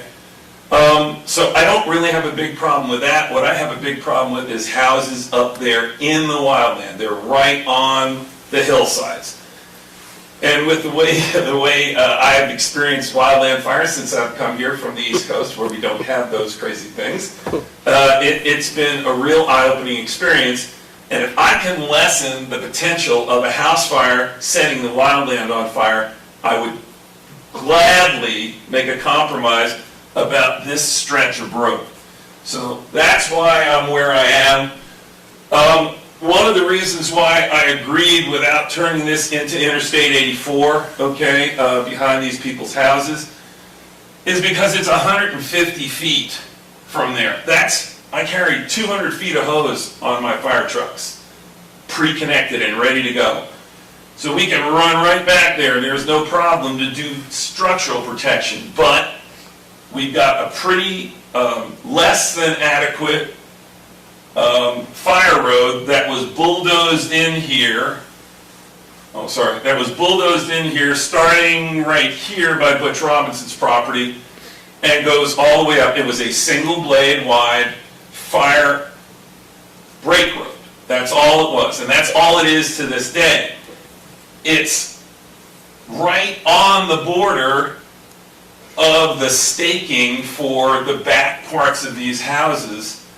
Some of the fire road drifts onto their property, some of it is on the lower 6300 West property, but the folks on 6300 West, for the most part, and I don't mean to speak for them, allow us to get in there and do mitigation to allow that fire break road, not a fire apparatus access road for 75,000 pounds. They allow us to come in here and do mitigation so that we can access in there. We get a fire in 6300 West, we can set up back here and hopefully slow the fire down before it reaches the houses here. If we have to, we can abandon that road and go this way, but this fire apparatus access road that was initially deeded on the back 30 feet of this, I walked it today again. It would require a tremendous amount of work to try to build this thing when it's only 150 feet from a really good road that I'm not worried about utilizing. So that's where I came to with this compromise. It's made sense to me that since I still have 2 points of egress, and even though it's a 12% grade that got approved by who knows who, and narrow roads, but luckily this isn't narrow anymore in this stretch, I didn't have a problem with the compromise that I came up with, so. So, help me, is that pavement width, is it 65 feet curb to curb? Is that what you were I saying? haven't measured it, but I know it's right around 60 feet, all right? I don't know. But wide enough for me, for 3 fire trucks wide to go up that hill. That's, I mean, like I said, it's wider than Old Highway. So I don't really have a big problem using that road for that. And especially considering the trade-off of getting the fire sprinklers in those houses. Technically, just, for full disclosure, if there's a problem with the water supply up there, if we do have a fire flow issue, which I don't know if we will or not, with the new pump station coming on and all the other factors, if it's a large frame house, a type 5 is what we call, a large wood frame house, it's going to require a big fire flow. It may have required being sprinklered anyway, but there are smaller houses that wouldn't require that because of fire flow. Each individual home, you never consider them to all be on fire at once. It's only I see that in my nightmares. But so there could be some that would be sprinkled and some not. Yeah, I have some really bad dreams sometimes. Anyway, so I've been doing this a long time, so it's pretty crazy. So that's where I came from with this. Are there any urban interface requirements on the lots? Oh, all of them have wildland urban interface requirements. Okay. One of the unfortunate things is that the state legislature, in their mind, for some who knows what reason, removed the sprinkler requirement from the wildland urban interface ordinance of 2006. That used to be something we could really lean on very heavily. Now we have to do fire flow requirements. It used to be if it was above a 10% grade, anything within 500, if it was a 500-foot long stretch of 10% grade, the wildland urban code used to say anything above that needed to be sprinklered. So it was pretty easy. Now we have to do, unfortunately, a lot of calculations to make sure that we can get that taken care of. And we don't have a fire sprinkler ordinance in Morgan County that we can fall back on, because the state legislature, once again, made it very difficult for us to be able to utilize something like that or even pass it. So if I can get fire sprinklers up there, any way that I can get them, I would hope to be able to get them in a negotiated and conscientious manner. So, anyway. Okay, any questions, further questions for the chief or Lance? I guess I got the impression that they would be required to be sprinkler, but you're saying that's not. They will I'm be sorry? under this. No, they would for this, All of them? absolutely. Okay. Yeah, that's part of the agreement. Okay. So. Okay. So I'm just feeling a little bit of conflict from the previous one to this one, a little bit. Do we have the linear footage from where the Y is to the end of the proposed well, I guess it'd be the new proposed subdivision. Is it over what was the 1,000 that we just, or 750? It was actually 750, wasn't it? Well, it can be approved by me, fire. Hold on. So I just want to make sure, Lance, is it over 750 feet? Oh, yeah, it is, for sure. So over 750 feet, we said that there needed to be a secondary access, and I think that's one of the reasons why we were pushing on Frontier States to have a secondary access, because of the length of the new subdivision. So what you're saying is there's an agreement where we don't have to have a secondary access where these homes are going to be sprinkled, but any of the older homes below that are not currently sprinkled. And so that was one of the questions I had in the previous applicant, but the answer I got from that was no, but the answer I'm getting from this is yes. Now, another concern I have is, I do this every morning taking my kids to school, but when you have room to drive, a lot of times you take it. So my only concern when we say we've got width is 3 cars coming down at once and the fire station not being able to get up. I mean, I will, if there's a car turning left going into the schools, turning left to the gas station, and I have room to go around them, I will. I try and make sure there's not another person turning left in front of me, but if I have room, I'll take it. And so I guess I worry that we're not, I just worry about the consistency.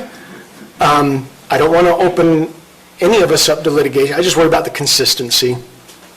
That's, and it's kind of a glaring worry right now considering the previous applicant. So. Right, but remember, as I mentioned, there is a bottleneck at Frontier Estates, or excuse me, at Trappers Point's exit.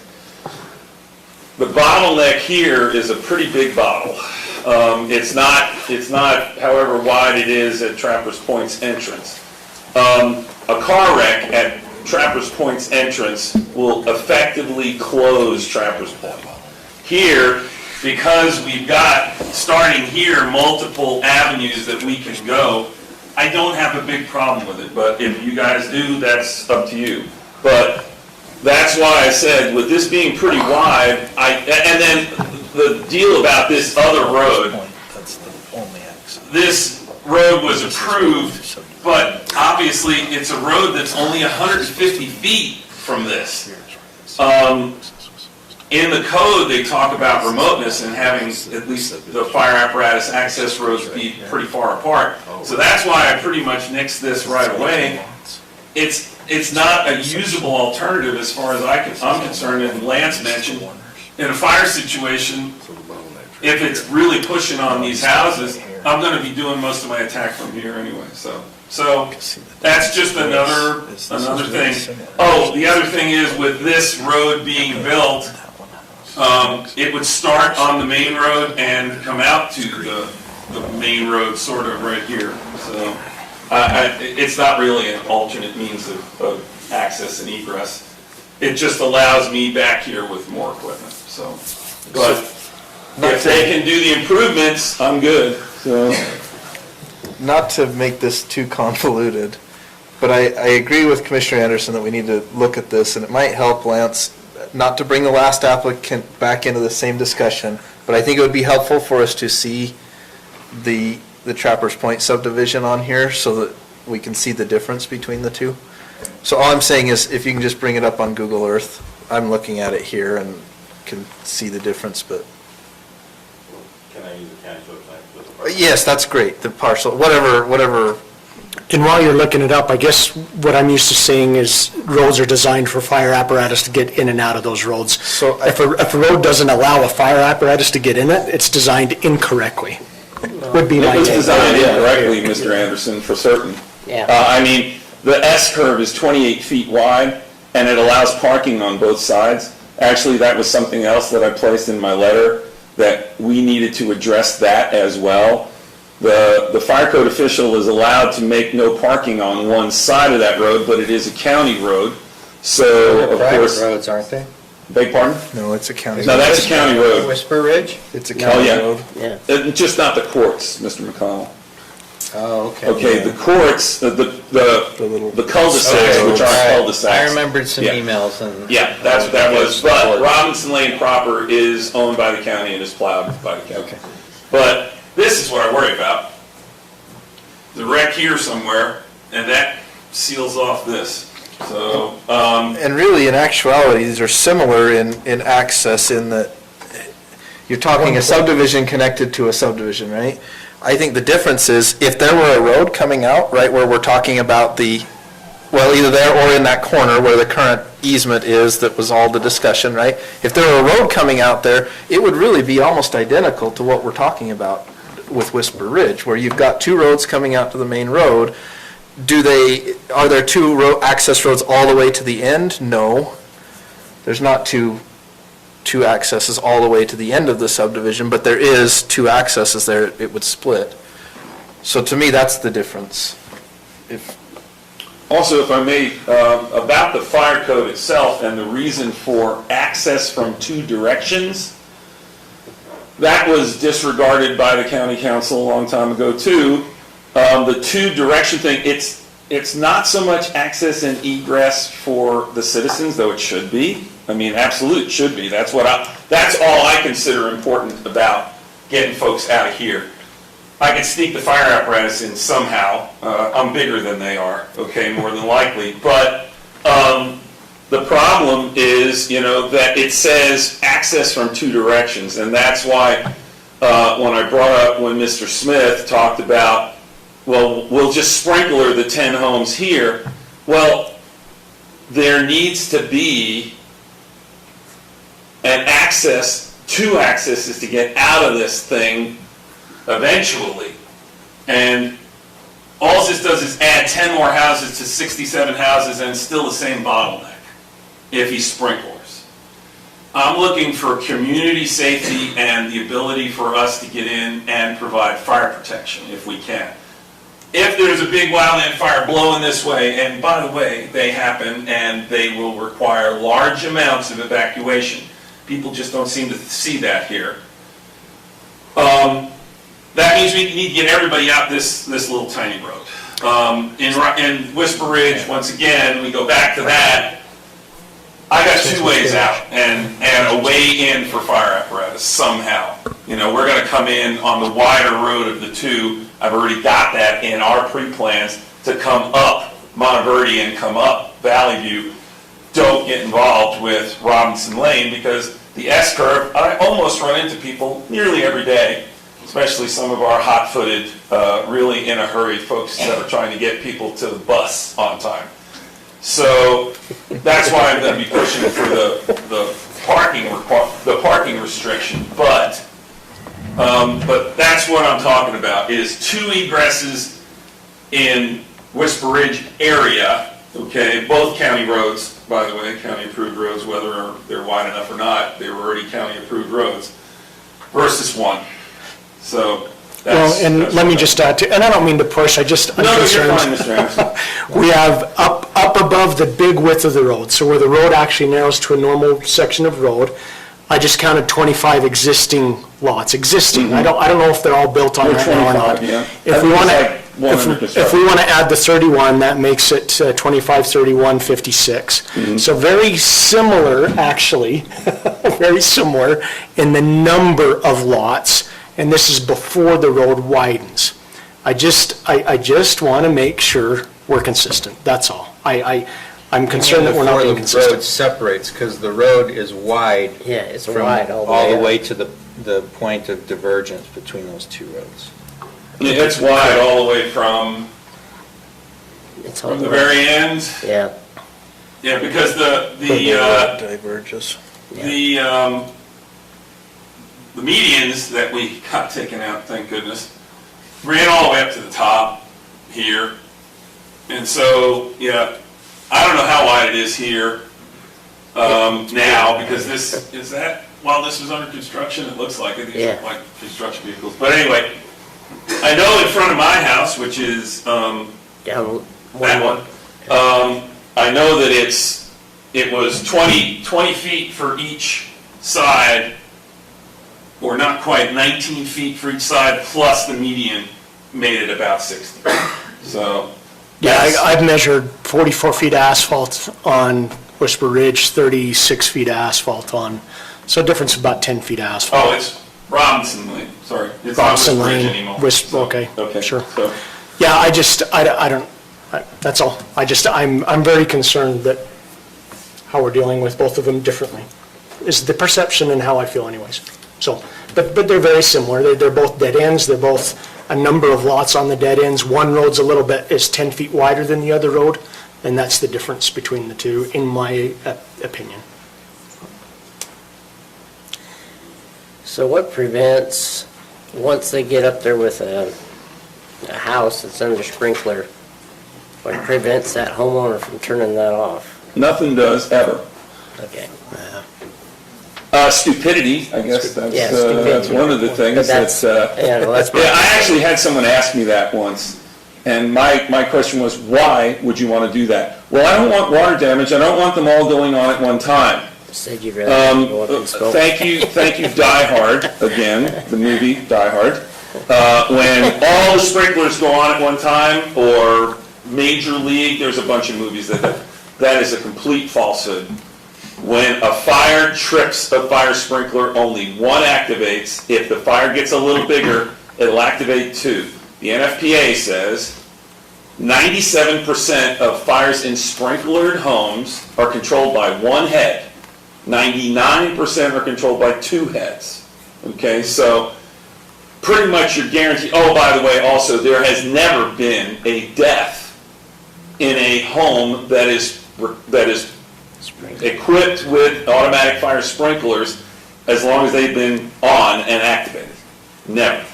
So I think those statistics speak for themselves. Fire sprinklers work great, and they also keep the fire in the box and small enough so the fire department can get up there and put it out or just mop up.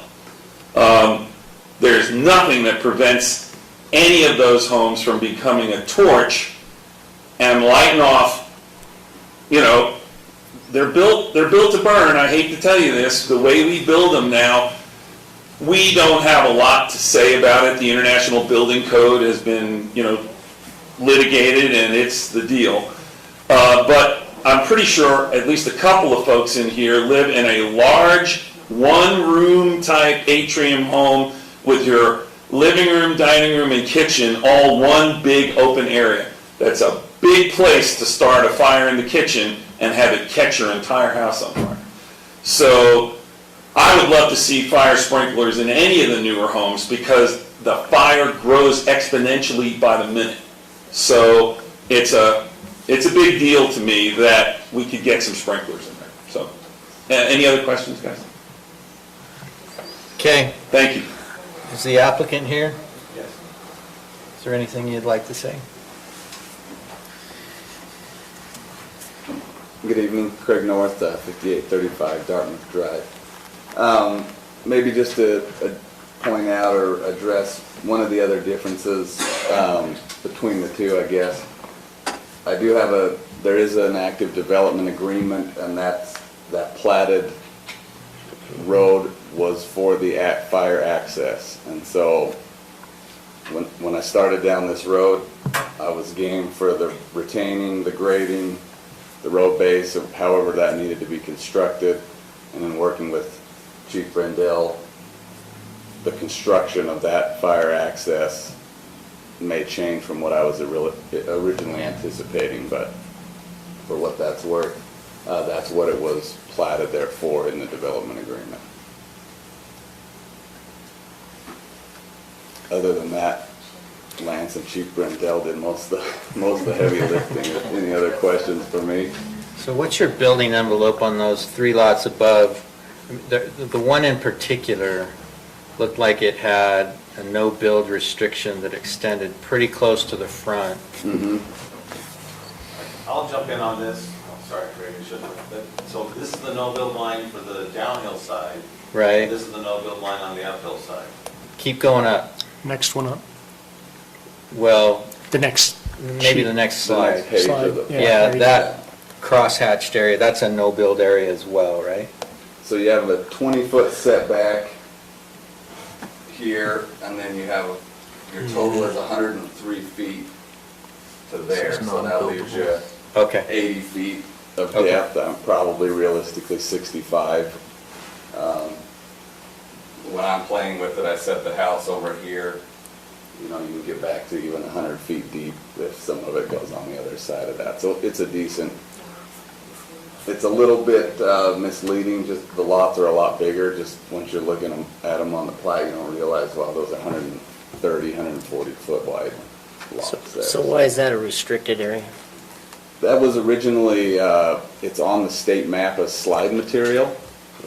So when I redid the geotech study to comply with the new geohazard ordinance, we dug a handful of test pits, analyzed, tested all through that. My geotech engineer said he doesn't see it as that, it must be extremely old, but amending that state map, he said the last time he did that, it was about 18 months. So we could either restrict not building in it or go through a 2-year process to try to remove it from the map, and that seemed a little excessive for me, so.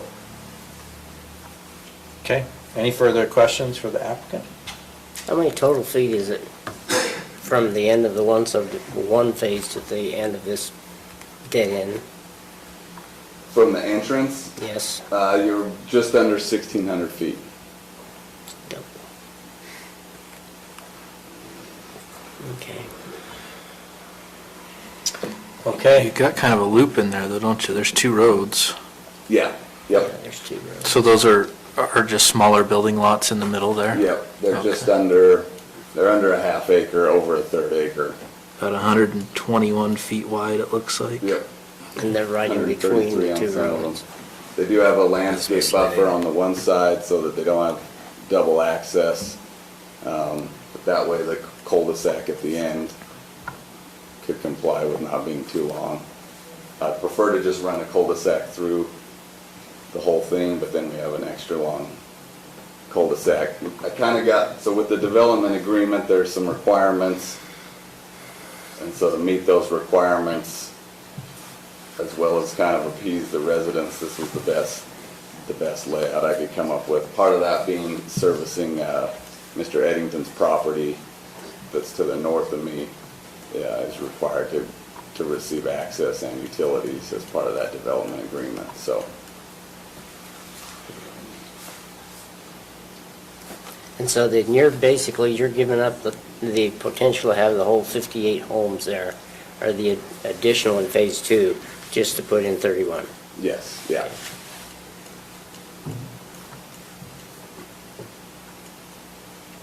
Okay, I'm done. Okay, thank you. Thank you. Further discussion?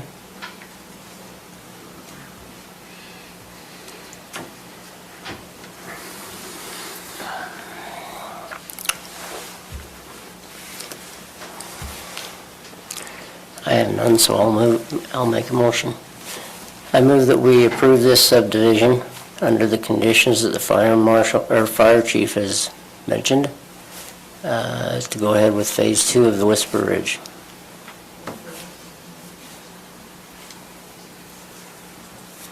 Do you want to include the other items listed in the staff report, the other conditions? Yes, but I can't see him because of my computer went dead. So the conditions in the There's staff 6 report. conditions there. Yeah. Let me just, I'm let trying me to pull just it up for you. suggest a little clarification on the note with respect to the fire sprinklers. I would say contemporaneous with the recordation of the final plat of subdivision, applicant will record a covenant with respect to each residential lot, requiring each residential structure constructed thereon to have a fire sprinkler system approved by the local fire authority.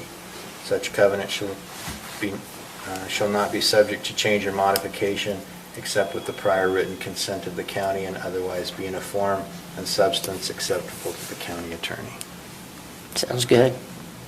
I don't even know why I put in the motion. Because you I do it can't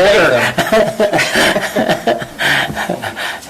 I know, you ought to give it to us first, and then we'll make that motion. I think, I just want to be clear as to the methodology pursuant to which that obligation is imposed, and it seems to me that it has to be a covenant that's either in your CCNRs or a separate covenant recorded against the lots. And I don't want it to be easily amendable by the lot owners to say, well, we don't need that, because we have to impose the requirement. That's why it has to have the consent, and the county attorney can sign off on what that looks like from my perspective. Okay. And So for moved. final plat, we probably would want to just say approved automatic sprinkler system in accordance with the IFC, because that does appear throughout, so it's not Pick and choose. a personal, hey, I made a fire sprinkler system. It is something that's approved. Yeah, I mean, that note could arguably be recorded on the plat as well. I would almost do it as, in both, just because you want to make sure the buyers are on record notice in multiple places, because frequently they don't read either, but, so. Okay, so there is a motion with some modification to the language on the conditions and accepting and bringing forward the conditions set forth in the staff report. Is there a second?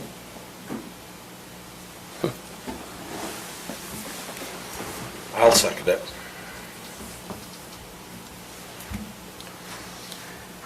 Okay, so we have a motion by Commissioner Fackrell, seconded by Commissioner Wilson, to approve the Heights at Whisper Ridge, a proposed 31-lot preliminary plat for the Heights at Whisper Ridge, comprised of 51.58 acres located at approximately 6300 Robinson Lane, Morgan, Utah, subject to the conditions set forth in the staff report and the additional condition pertaining to the fire sprinkler system. Any questions on the motion? All in favor? Aye. Any opposed? Okay. Stacy, I can give you that exact language. We'll take a recess. What I would say is, if we can, let's go ahead and take care of the 2 airport items, and then we'll take a quick recess Okay. prior to the public hearing. Quickly. George? You seem to be a frequent flyer. We don't get points though, so. So you didn't forget, I'm sure, but George Souza, Chairman of the Airport Advisory Board. Joe can't be here tonight, he's not feeling well, otherwise he would be. I had 6 handouts for you, and I came up one short. I didn't make one for you or Stacy. We can share it. I'll ask. So, first thing on the agenda for me is filling 2 vacant board positions. This is Airport Advisory Board. We now have 4 applicants. I only had 2 that show up in your packet, but you should have the 4 applications there in those handouts. 2 of the newest applicants, we had coordinated a meeting for Sunday night at 6 o'clock. We were going to meet them via Zoom and ask them some questions.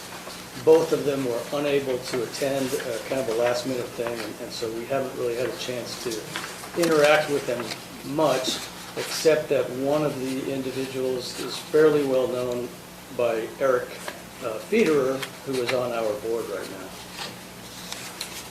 now. So we had a good interaction with 2 of the applicants, not such great interaction with the other 2.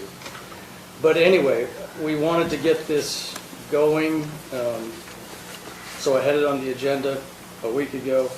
We rank ordered them based on their applications and what we knew about them. And you can see the rankings right there. And I'm going to get to something else further on down, but I want to point out now, it's important that we have as much aviation expertise on the board as possible. And that's our goal. And that's why we rated those individuals the way we did. We've got multiple projects going on. You can read them all right there. There's lots of things for us to worry about. And I've started to try and divvy things up. And I have a list for all of our guys, and I've asked them to volunteer to kind of be the point of contact for that particular project. So there's a lot going on, and it helps to have guys or girls that have aviation backgrounds. Joe is a part-time airport manager. He has another job. He doesn't have that much time.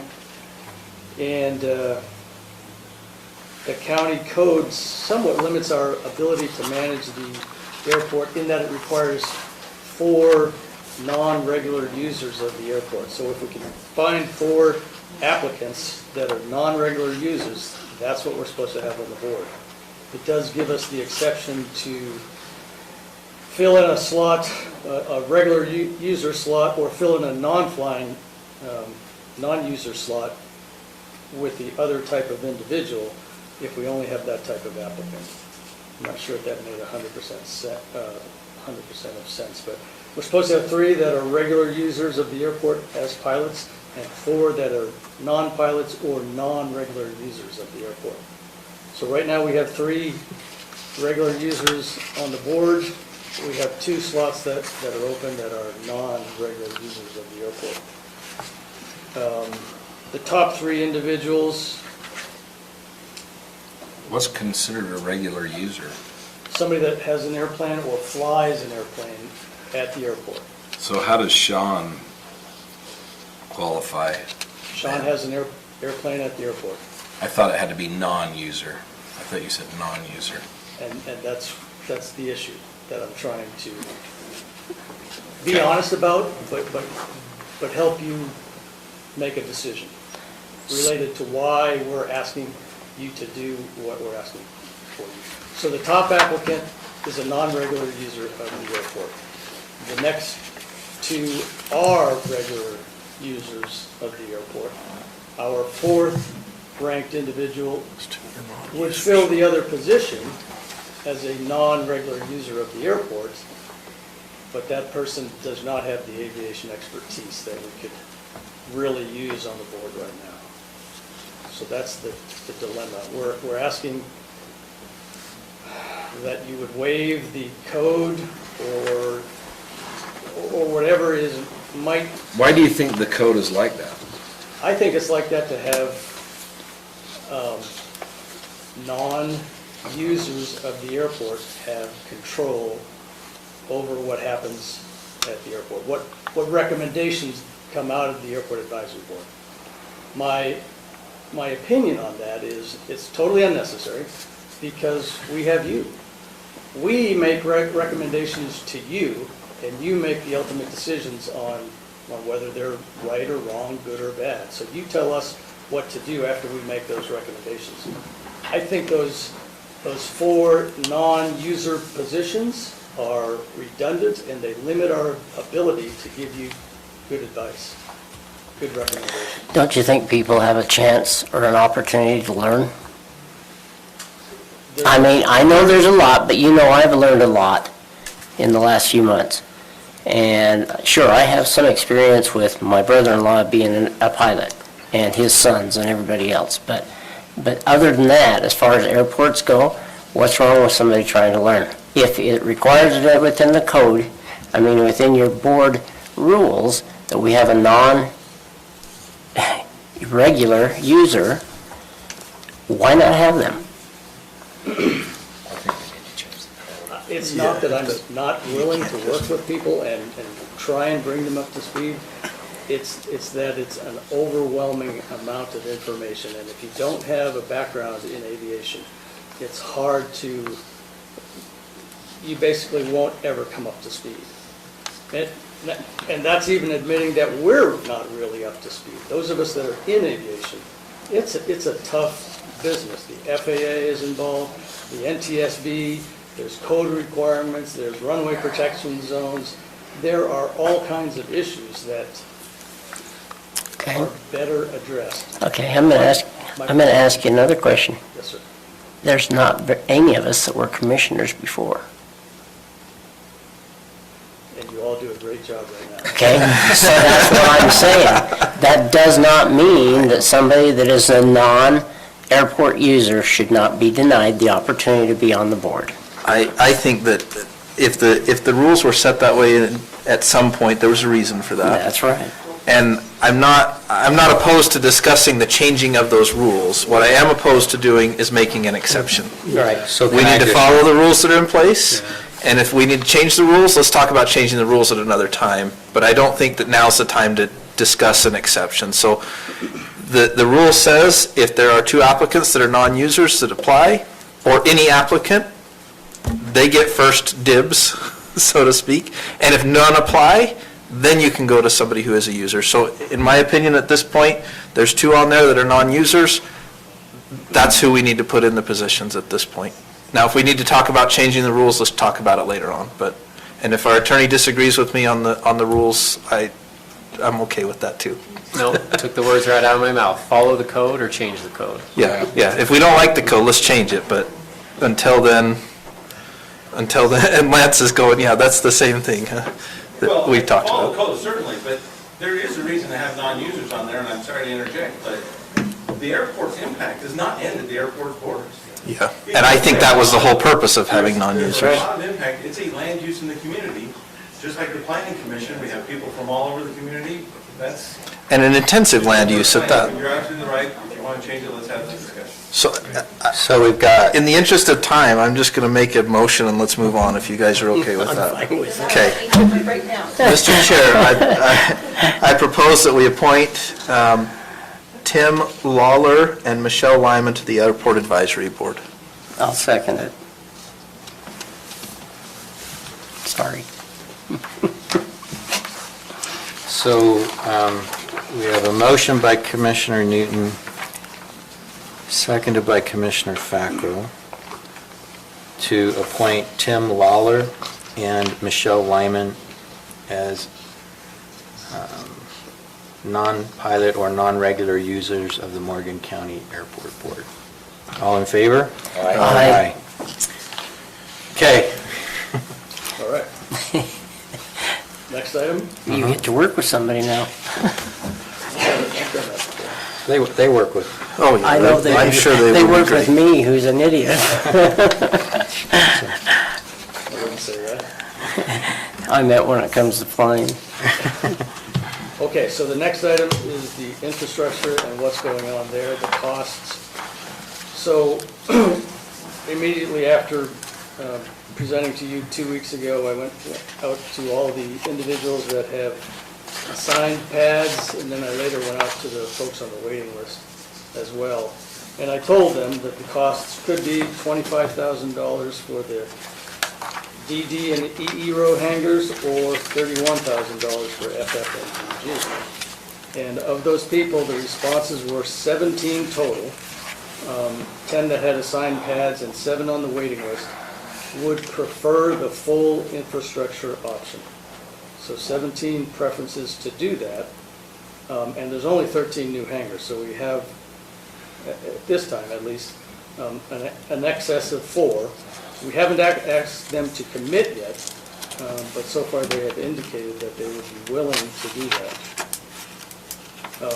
So you have a spreadsheet there that shows who those people are. It's probably unnecessary information for you, but in green, those ones are full infrastructure as their first choice preference. We had one individual drop off the waiting list. He's no longer interested, so I didn't need a response from him other than that. One individual still has not responded at all, and only 2 individuals have a preference to wait and do nothing right now in the hope that costs come down. So, the bigger problem is the existing hangars, DD5 and DD6, are not going to be willing to share, take part in their share of the cost.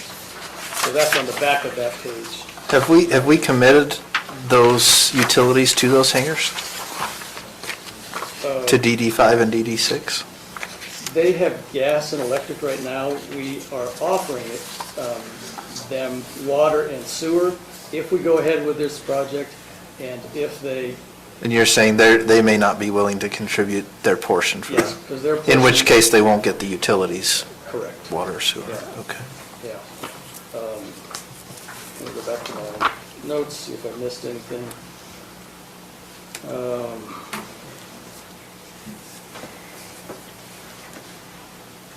Okay, there's the stumbling block, it's those guys.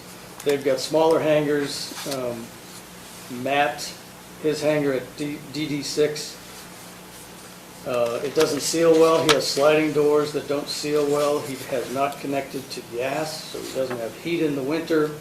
Any water that he put in that hangar could very likely freeze, so he doesn't want water. And grading, he's already put in a ramp that violates the grade because his hangar was installed higher than it should have been. So Matt has invested money in the pavement, does not want to invest money in the water. So it's going to be very difficult to ask Matt and expect him to pay anything at all. Jeff, on the other hand, might be willing to pay a small amount, and the board had considered a, what did we call it, a right to connect in the future fee.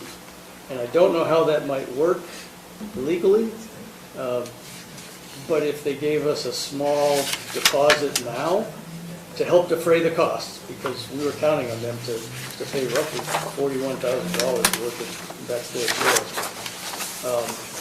So if they were willing to pay, say, $5,000 now for this right to connect in the future, we could stub the line out towards their hangar, and allow them to connect at some point in the future. And that may be something that they would be willing to do.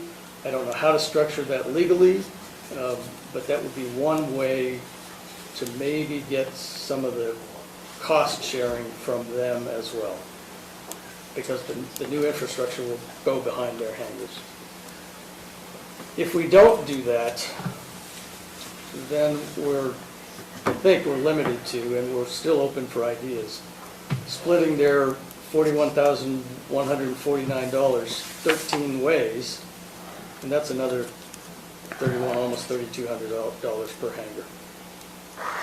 Some of the guys would still do it. Some of the guys, I think there could be 3 that would fall out, and then we'd just draw from the waiting list and pull those guys up.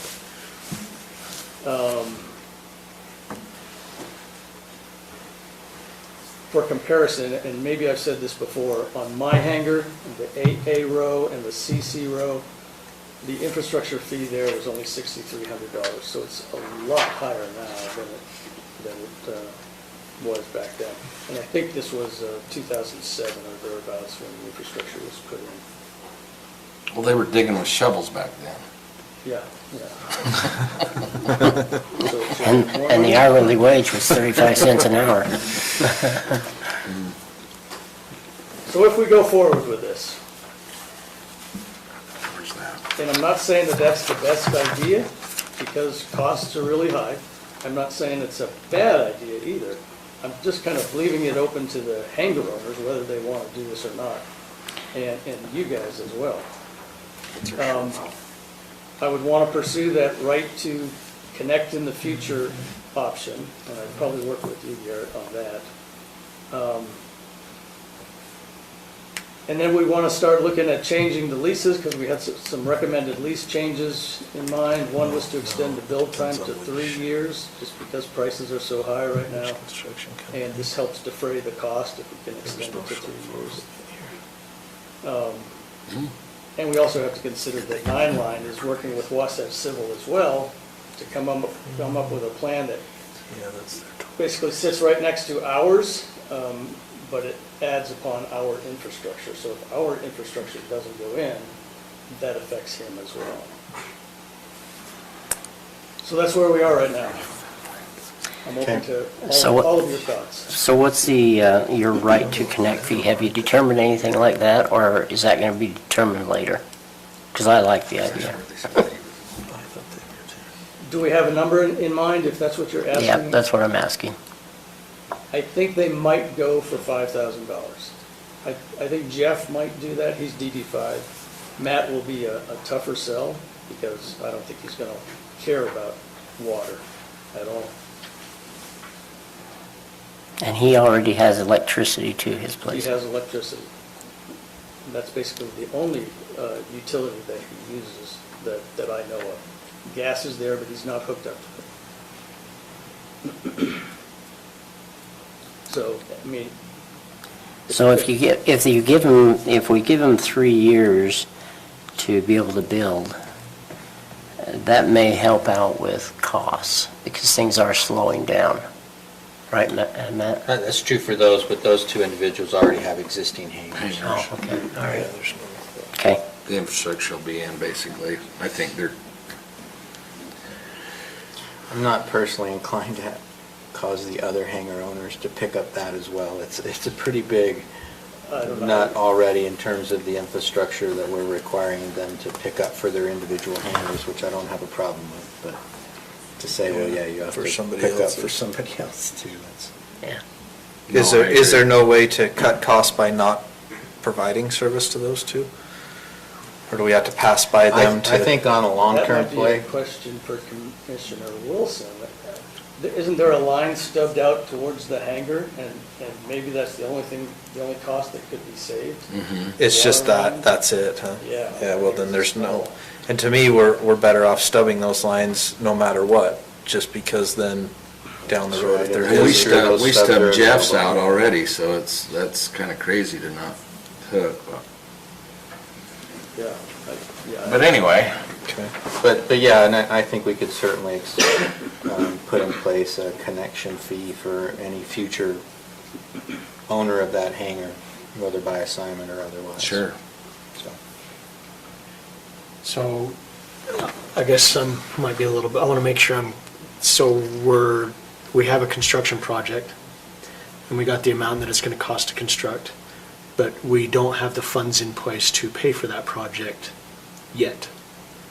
So we're going to have connection fees that could be a year or even 2 years down the road. We don't know when they're going to be to pay that off.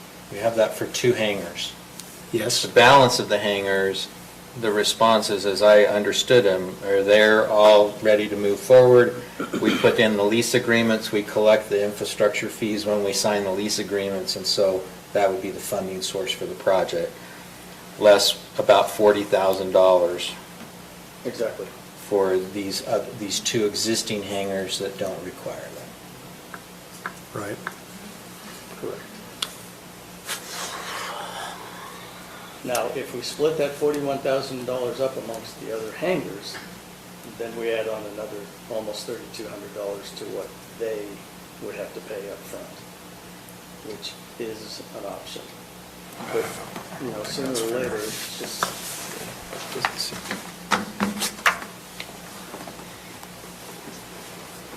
So, do you guys want to think about that for one more cycle of meetings, or do you want to, is there someone that wants to make a motion or discuss it further? I'd say let's think about it. I would really like to have our treasurer explain to us what our cash situation is. Yeah. Okay. Before we commit, because like Commissioner Anderson said, we would be laying out some funds. I don't know how much in advance of receiving it. And it may be a short term, so it may not be a huge deal, but I want to make sure that we have cash in hand to do that and don't end up putting ourselves. Part of the struggle we have as a county is we run on a calendar year with our budget, but all of our revenue comes in November of that calendar year. So essentially, we're running on whatever we've got in our accounts all year long, but our revenues right now, we're at like 9% of our revenues for 2021. We won't see those raise their property. Of a funny financial situation cash-wise all year long, and some municipalities get around that by having a line of credit that they live off of all year round, and then they pay it back. Thankfully, we don't have to do that, but I don't want to put us in a situation where we do, if that makes sense. I agree. Okay, so I still need a motion to postpone the item. or would you do you want to make a motion of some sort, or do you want me to go back and look at things, talk to guys about this possible increased costs? I'm kind of feeling like you've done a great job, George. I really think so. I think we need to make the decision whether we make up that shortfall or not. I don't think that's right to put that on other people for other people, you know what I mean? So we'll just have to make that decision if we can make up that shortfall and stuff, and if we can talk to Stacy and Zach and get our monies in line. I think it's a great project. I would like you to just confirm that everybody understands that if we move forward, we will be wanting them to sign lease agreements and pay those fees up front. I keep telling them that, it's in all the emails. And is that for a 5-year lease agreement up front, or what, how many years? It's a Or is it 30-year the whole, term. the whole 30-year term? It's a 30-year lease.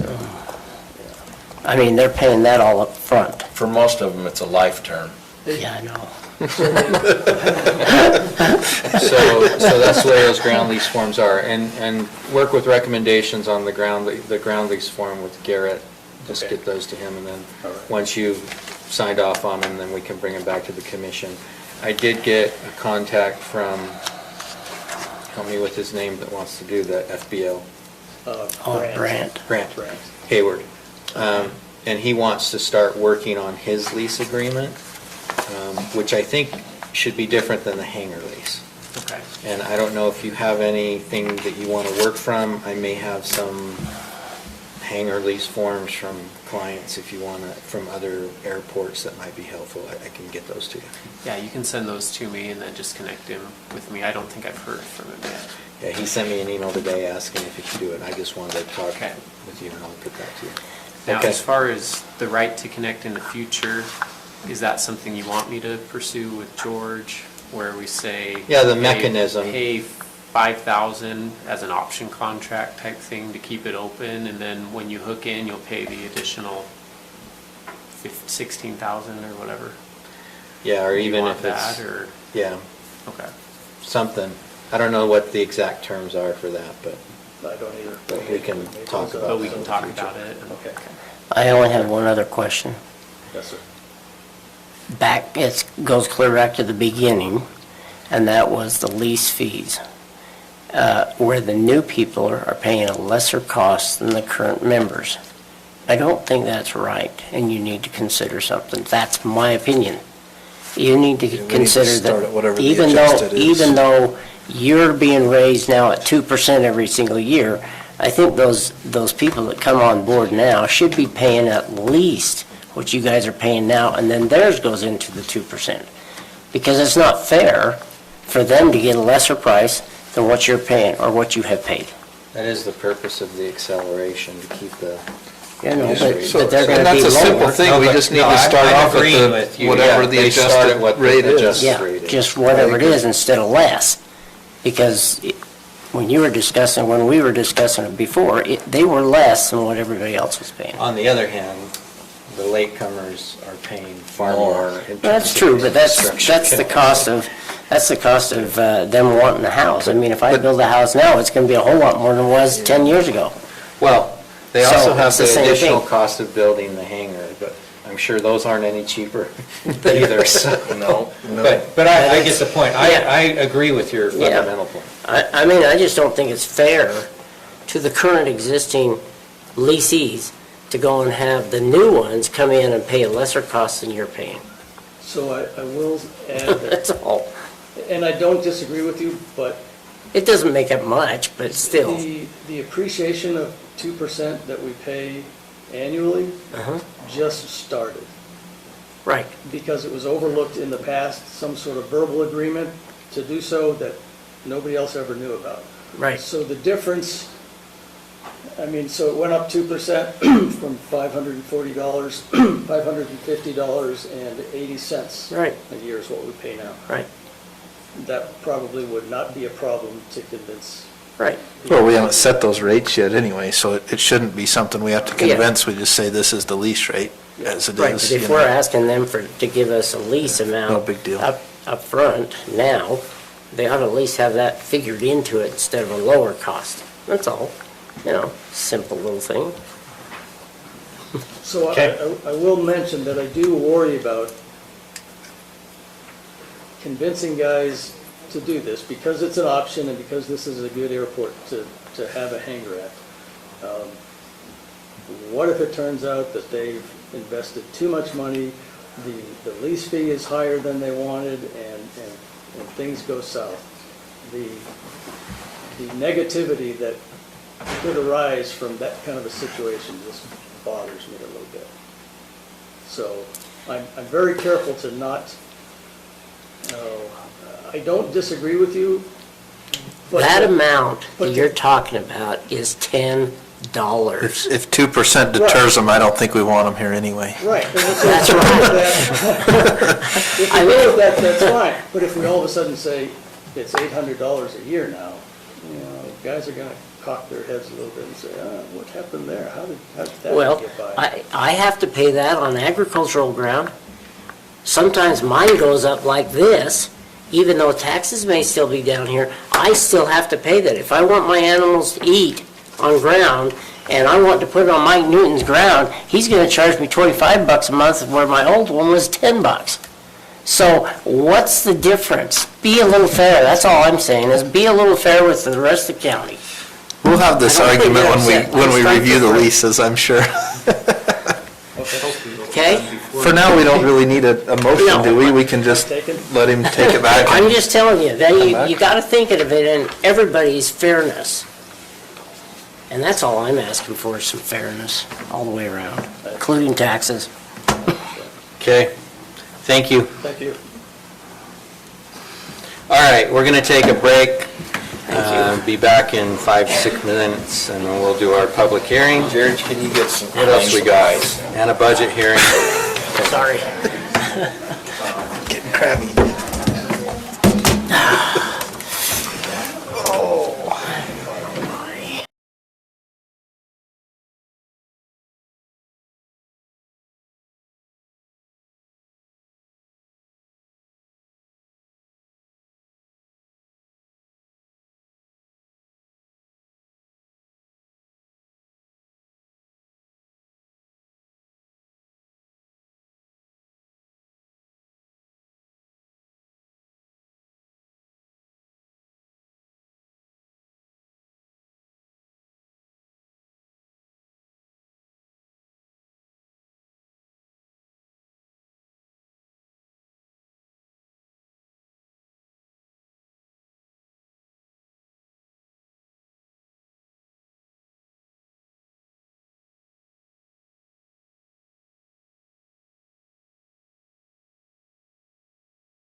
Just because there were so many things that were so arbitrarily decided before.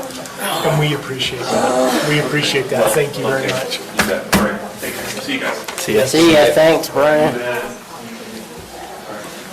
Thank you very much. All right, we'll go ahead and keep going here again. And my computer can stay there. So our next item is the Wilkinson Future Land Use Map Amendment and Rezone, a proposed amendment to the future land use map of approximately .62 acres going from village low density to village residential, along with proposed amendments to the zoning map of approximately .62 acres from going R120 to R112. Properties located at 5684 Garnet Drive, Mountain Green, Utah. Is there a motion to adjourn public meeting and convene a public hearing? So moved. Second. All in favor? Aye. Okay, let's go ahead and have Lance do the initial presentation, and then we'll open for public comment.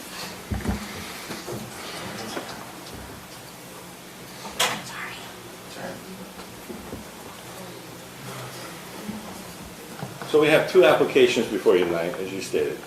One is a future land use map amendment, which is the general plan, future land use. It sets out high-level view of different land uses, and we try and classify different lands with certain elements, desired densities, that type of thing. And then the other part of it is a rezone request, which is really the implementation of the vision in the general plan, which sets out specific criteria of setbacks and uses and that type of thing. The applicant is requesting to amend this site, which I'm showing you the zoning map right now. But the future land use map shows this as village low density, which is 2 units per acre currently. They'd like to change that and modify it to village residential, so they could go down to lots that are smaller, or 12,000 square foot lots. That combines with the rezone request, which is to go from R120 to R112, which is a 12,000 minimum square foot lot. The lot is 6/10 of an acre, which they would like to divide in half and be able to have another building lot. The challenge on this one that makes it difficult is that the line is at Cottonwood Canyon Road. South of that, the general plan, future land use map designation is that they are 2 units per acre density. To the north of it is a little different, and I'll scroll back over and we can look at it in a second. But The zoning's the same, but the land use map's different, right? I'm just saying the property north of Cottonwood, that's zoned R120? yes. Okay. Well, this is a Mountain Brook PRUD. I believe this is A20. There's part of that, and then this is 1 acre RR1. This area is the R120 to the south. Okay. And then you have the added complication, as you can see, is the airport approach surface, which this code requirement specifically states that we do not support rezonings under the approach surface. The challenge, of course, on this one is that it's just one lot. There's very few lots in Rose Hill that could do what they're doing. Some have the acreage, but they wouldn't have the frontage or other requirements. However, we do have the code that specifically states, number 1, you shouldn't change the zoning under the approach surface, and 2, we would have to amend the future land use map to bring it down and take in that little corner. It's a difficult situation. The Planning Commission did recommended denial, that it's under the airport, for the rezone, it's under the airport approach service, and that it would be spot zoning. I'm sorry, no, that's the future land use map. And then on the rezone is that it would be spot zoning. Spot zoning is a term, refers to just changing the zone on one small location, such as this lot, that it would be not the same as every other lot around it. The lots across Cottonwood Canyon Road in the PRUD are a little smaller. But that's because they did a PRUD, Planned Residential Unit Development. They have some open space areas in that. So they got smaller lots in exchange for actually providing a little park area and some trails in there. The Planning Commission is recommending denial of both the future land use map amendment and the rezone. Can you, as I read through that and read the approach surface, not rezoning in that, when you say approach surface, I guess that extends through there? Yeah, so the end of the runway is just a bit further up on that map, and then it goes all the way out. It's following, I don't remember. So why is that you can't, why do they say you can't rezone in that area? In the airport overlay zoning district, where they set out those criteria, they're saying, I would guess that the purpose of setting that out is, we're gonna have planes flying over this area. We do not wanna add more buildings or structures or anything like that. We wanna avoid that. Where airplanes are flying over the top for safety and for noise and all those types of things, we don't wanna add more residential or change the zone. So that must have been put in after the PRUD on the north side was put in. Probably not, I don't know. So here's what the current, I think this is the current code requirement, correct me if I'm wrong, 85H-4A3. Beneath the approach surfaces extending from the outer boundaries established in subsection A1 of this section and on out to 5,000 feet, any residential rezoning to a more dense concentration than RR5 shall only be approved if the development proposal clusters the home locations outside of the approach surface. Thank you. And also subsection 1. So what was that reference? 85H4, A1 and 3. So I read A3. A1 says, beneath the approach surfaces on both ends of the runway, starting at the runway ends and extending out on the south end to Old Highway Road and on the north end for 2,500 feet.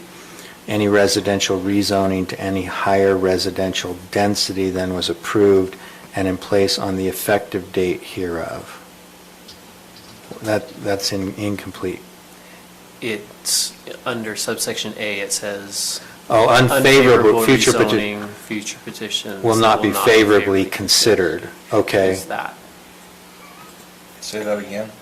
Okay, unfavorable rezoning. Future petitions for rezoning that will not be favorably considered, 1, beneath the approach surfaces on both ends of the runway. This one is at the south end to Old Highway Road, so it's within that parameter. Any residential rezoning to any higher residential density than was approved and in place on the effective date hereof. I don't know when the airport zone was put in.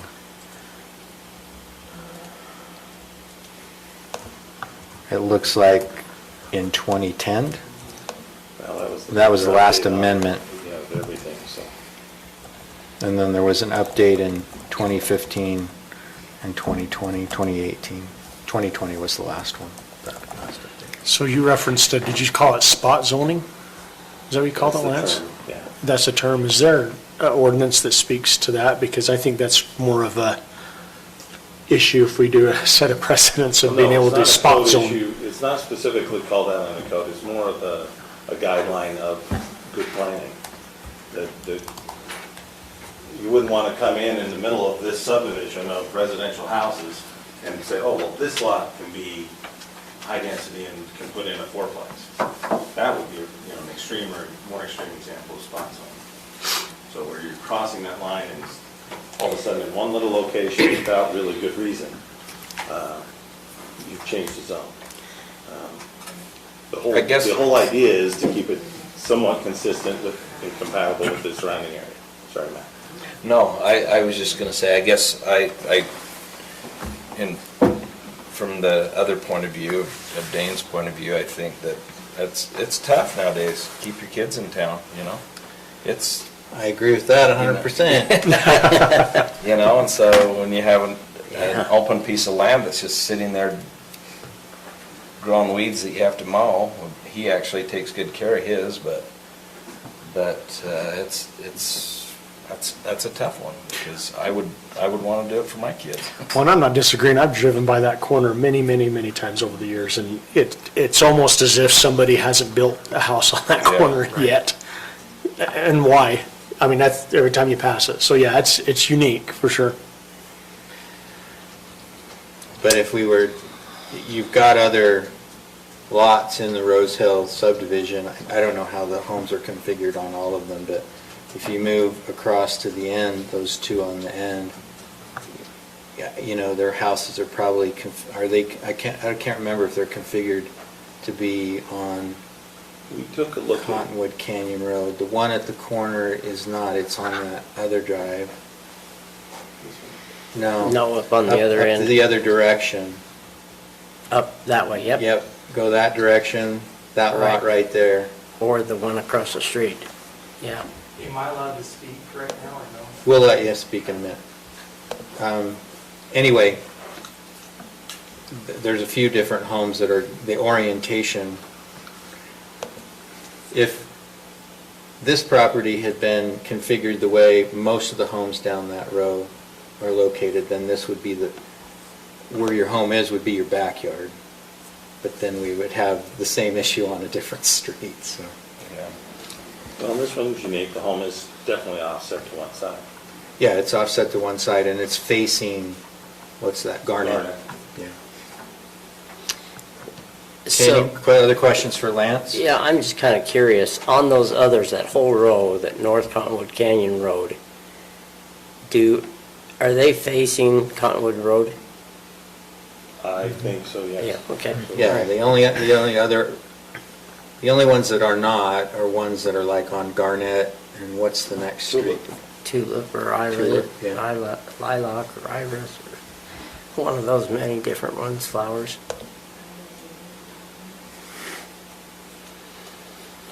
Okay.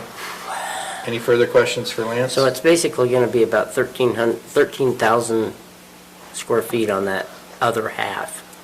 I mean, if you split it up, Yeah, I have it in here. 13,000 some odd is what you were telling me.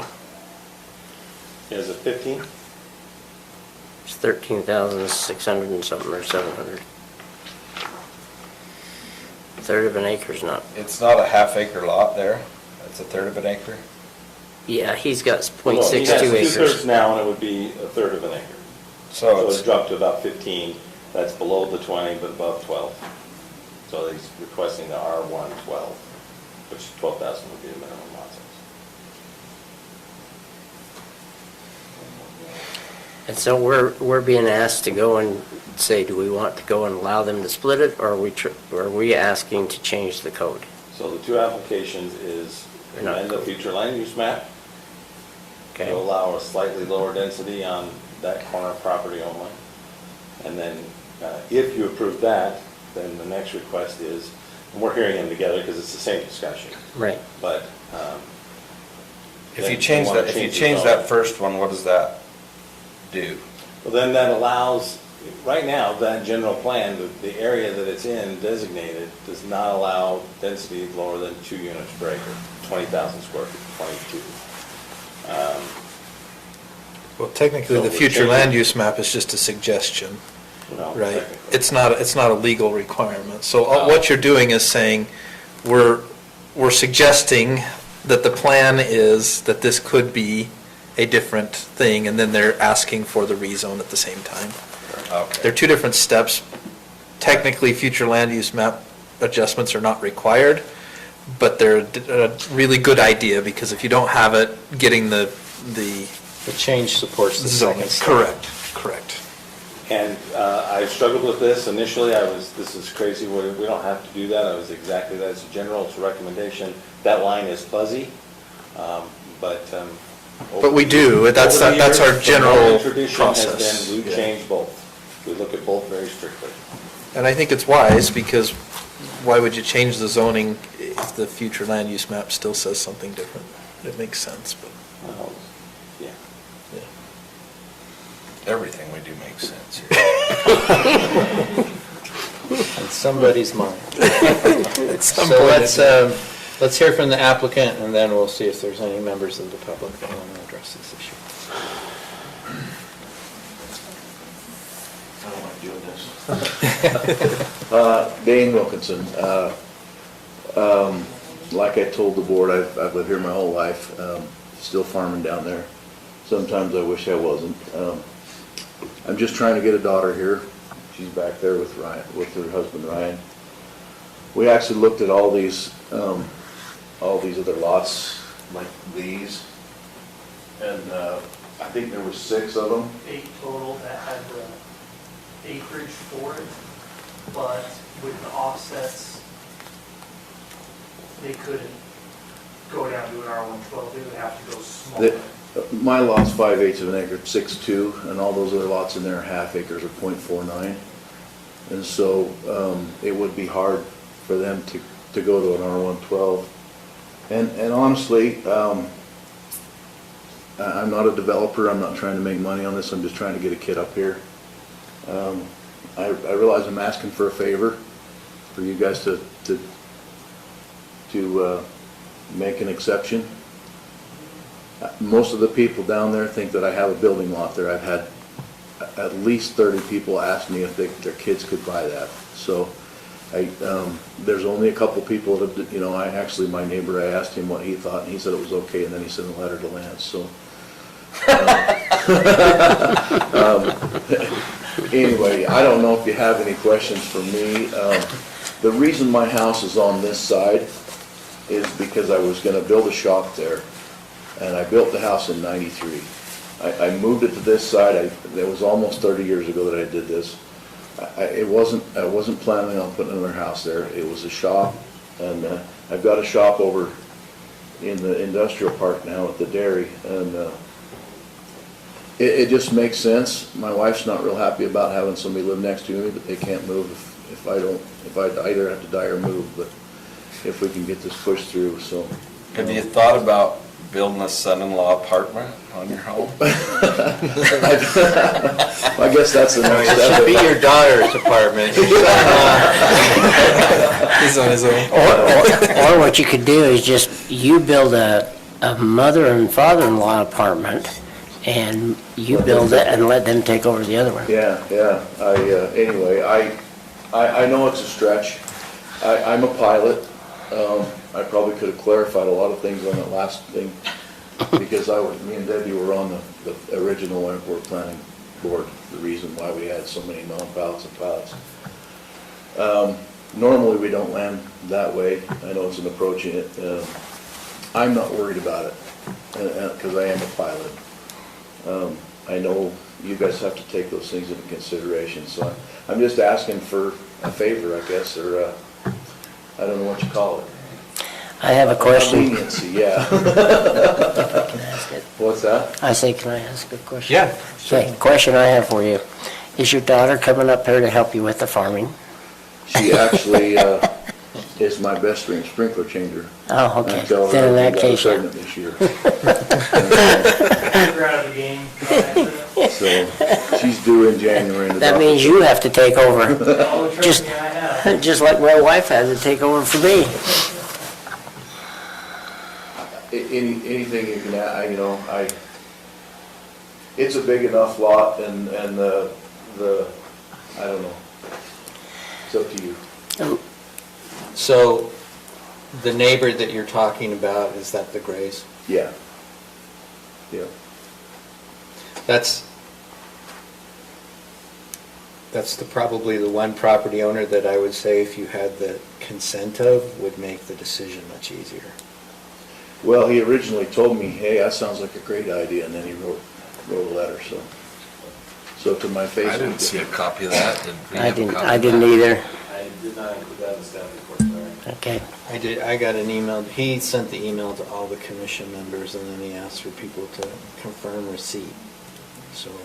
Oh, he did? Oh, I don't have my Because computer. it didn't get through the first time, so maybe the second time it only got to me, which would be Oh, remarkable, yes. because the email system seems to be isolating me lately. Right now. I'm What working was on his it. name? Most of the other Same houses grade. in those are all, you couldn't get a lot in. The only, this. Well, yeah, they have big backyards. Yeah, this guy's the only one that's tried, he's on .49, I think. So he couldn't get to the third acre Couldn't by get to the third splitting. acre, so, I mean, that kind of protects you, you know. Yeah, and adding one more home in an area that's filled with homes that they're flying over, to me is not a big issue. We would need to consider the language of the code to see whether or not we could do it within that framework. I mean, it starts out as, you know, will not be favorably considered, but it isn't a preclusion. Doesn't say thou shalt not. Yeah, number three is the one that is written like, shall only be approved if. Which is interesting because the Yeah. PRUD that is there, well, okay, it did cluster it towards the outside, didn't it? But right now, we don't have a PRUD ordinance, so you couldn't cluster even if you wanted to. Oh, yeah, and clustering with two lots is an interesting concept. Yeah. So, any further questions for Dane? Okay. All right, so we've moved into a public hearing where anyone here that would like to make comments as part of the public comment. Go ahead, Tina.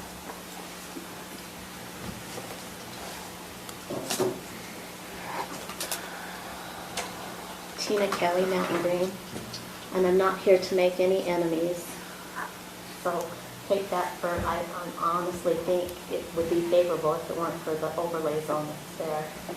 So your code, the code says in the overlay zone, and I've tried to write this down because I don't have it right at my hand, it says will not, 85H4A, unfavorable rezoning future petitions that will not be favorably considered. Number one, beneath the approach surfaces on either end. And I heard it said tonight earlier, and I've said it a lot, and it's been said to me a lot. If it doesn't meet the code, but you want to do it, don't do it anyway. Change the code so it can be done. So I just urge caution, because there's a lot of people that want to do things and they want an exception, or they want to, it would just, if you tweaked it a little bit and it makes sense. But I hear you say that, and to be fair to everyone in the community, that's what I always live by, and hope that you will consider that. Just if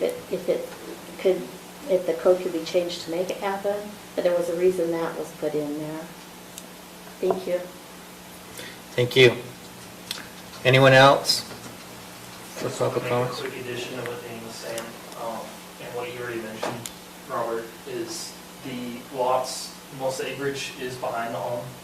So it's not like having the home right there would look out of place and crunched together, considering that all these setbacks are 10 feet for each lot anyway, so 20 feet apart, which that would also qualify in that, so. Go ahead and state your name for the Ryan record. Scott. Okay, thanks, Ryan. Yeah. Okay, so we'll close the public comment period. So to me, this is, I'm I'm in favor of getting more affordable housing within the community. I recognize the desire of families to want family members to move up and be close by them. And I promote that, and I think our community is the one responsible for housing our children, frankly. I'm not inclined to say they should all head to the Wasatch Front or Texas or wherever. I'm inclined to say, no, if we're going to have children, then we ought to make a place for them to come back. And things are not very affordable. On the other hand, I think that Tina Kelly's comment with respect to compliance with our code is an obligation of the commission. And so this is perplexing language to me, because it talks as if it should be disfavored, which isn't a prohibition, but item number 3 does indicate any residential rezoning to a more dense concentration than RIR5 shall only be approved if the development proposal clusters the home locations outside of the approach surface. And that's impossible on this particular lot, because it's all within the approach surface. And so if that's a mandatory language, which that's kind of the way I would lean in terms of the way I read that language, then we would need to make a change to the zoning text, considered on the basis of why it was adopted, as an initial first step, from my perspective on that. I drive that street every day, coming home and leaving, and it wouldn't have surprised me if it was a separate building lot. And the fact that you can build an accessory structure on it, from my perspective also is like, well, what would I prefer, an accessory structure or another home? And if I'm in the lot next door, I would probably prefer the other home. So that puts me just in a knot, right, when I consider all of those issues. I would be, so anyway, those are my thoughts on it. So what would be the approach for them to take to do it correctly? Well, I think we'd have to consider an amendment to BH 5H-4A3. And maybe there's others who think that's not mandatory language. I've just read enough statutory provisions and cases interpreting statutes where the language shall only is used. That's generally a prohibition. And the only thing that makes me question that at all is the introductory clause to the section, because that says future petitions for rezoning that will not be favorably considered, but not granted. It would be the language that would be more consistent with the language in 3. So anyway, that's a possibility. You postpone the decision on the land use amendment and the rezoning. You consider an amendment of that section because if that's the prohibition, what was the other reason for recommendation of denial? Spot zoning. Spot zoning. We don't have a prohibition on spot zoning. Yeah. There are some general legal standards with respect to spot zoning. It used to be that it was like an absolute no in most case law, but I think there's been more latitude in more recent cases with respect to that, but that's also something that should be considered. And then I would talk to the adjoining property owner and say, you realize there's a possibility of an accessory structure here that, and we'd have to consider that. I don't know how big it could be or any of that, but from my perspective, if I'm living next door, I prefer the additional home, and I would want it fronted on Cottonwood Canyon Road, right, as opposed to Garnet. Well, So I'm side to side as opposed to back. I don't think the letter, when it talks about elbow room and stuff like that, it's like, it's decreasing the elbow room. If you put a barn there, it's the same deal. Same thing. That's right, you're still banging the same elbows. Yeah. Yeah. Yeah, 'cause But I guess what I'm saying is, if you have the neighbor's consent, it's easier emotionally, if not rationally, to make an exception or work through a process. We can't make an exception. We don't have that ability to just make an exception to our code in this process. But could we consider an amendment to the ordinance? Yeah, but as Tina Kelly pointed out, there's a reason that it was drafted that way. We just have to decide whether or not that reason still stands and is one that we want to do. Those are my thoughts for what they're worth. I have a question for everybody here. Was there a development agreement within this subdivision? Do we know? That was done a long time ago. Okay, that's what I need to know. You may remember if Harry did a development agreement with the county. I don't think so. Yeah, they didn't do them back then. Rosehill, where my house is, and so I don't know if I don't know. Okay. That was back in good old days. So then my question is this. I'm not saying I'm against it because I'm not, but I just want to know, if we have development agreements for other contractors or other developments, such as Golden Hills, where they got 2,600 acres and they're only going to put 13 homes there, what precludes them from coming back and asking us to do the same thing on the rest of their property? Well, they could certainly do that. I think the difference, though, from a land use perspective is, number one, this property is surrounded by like size and type lots, right? Right. They're on a public, well, a private water system, but a shared water system. They're on a sewer system. Okay. That's very different from a piece of property that's out in the middle of nowhere that doesn't have any of those Right. amenities.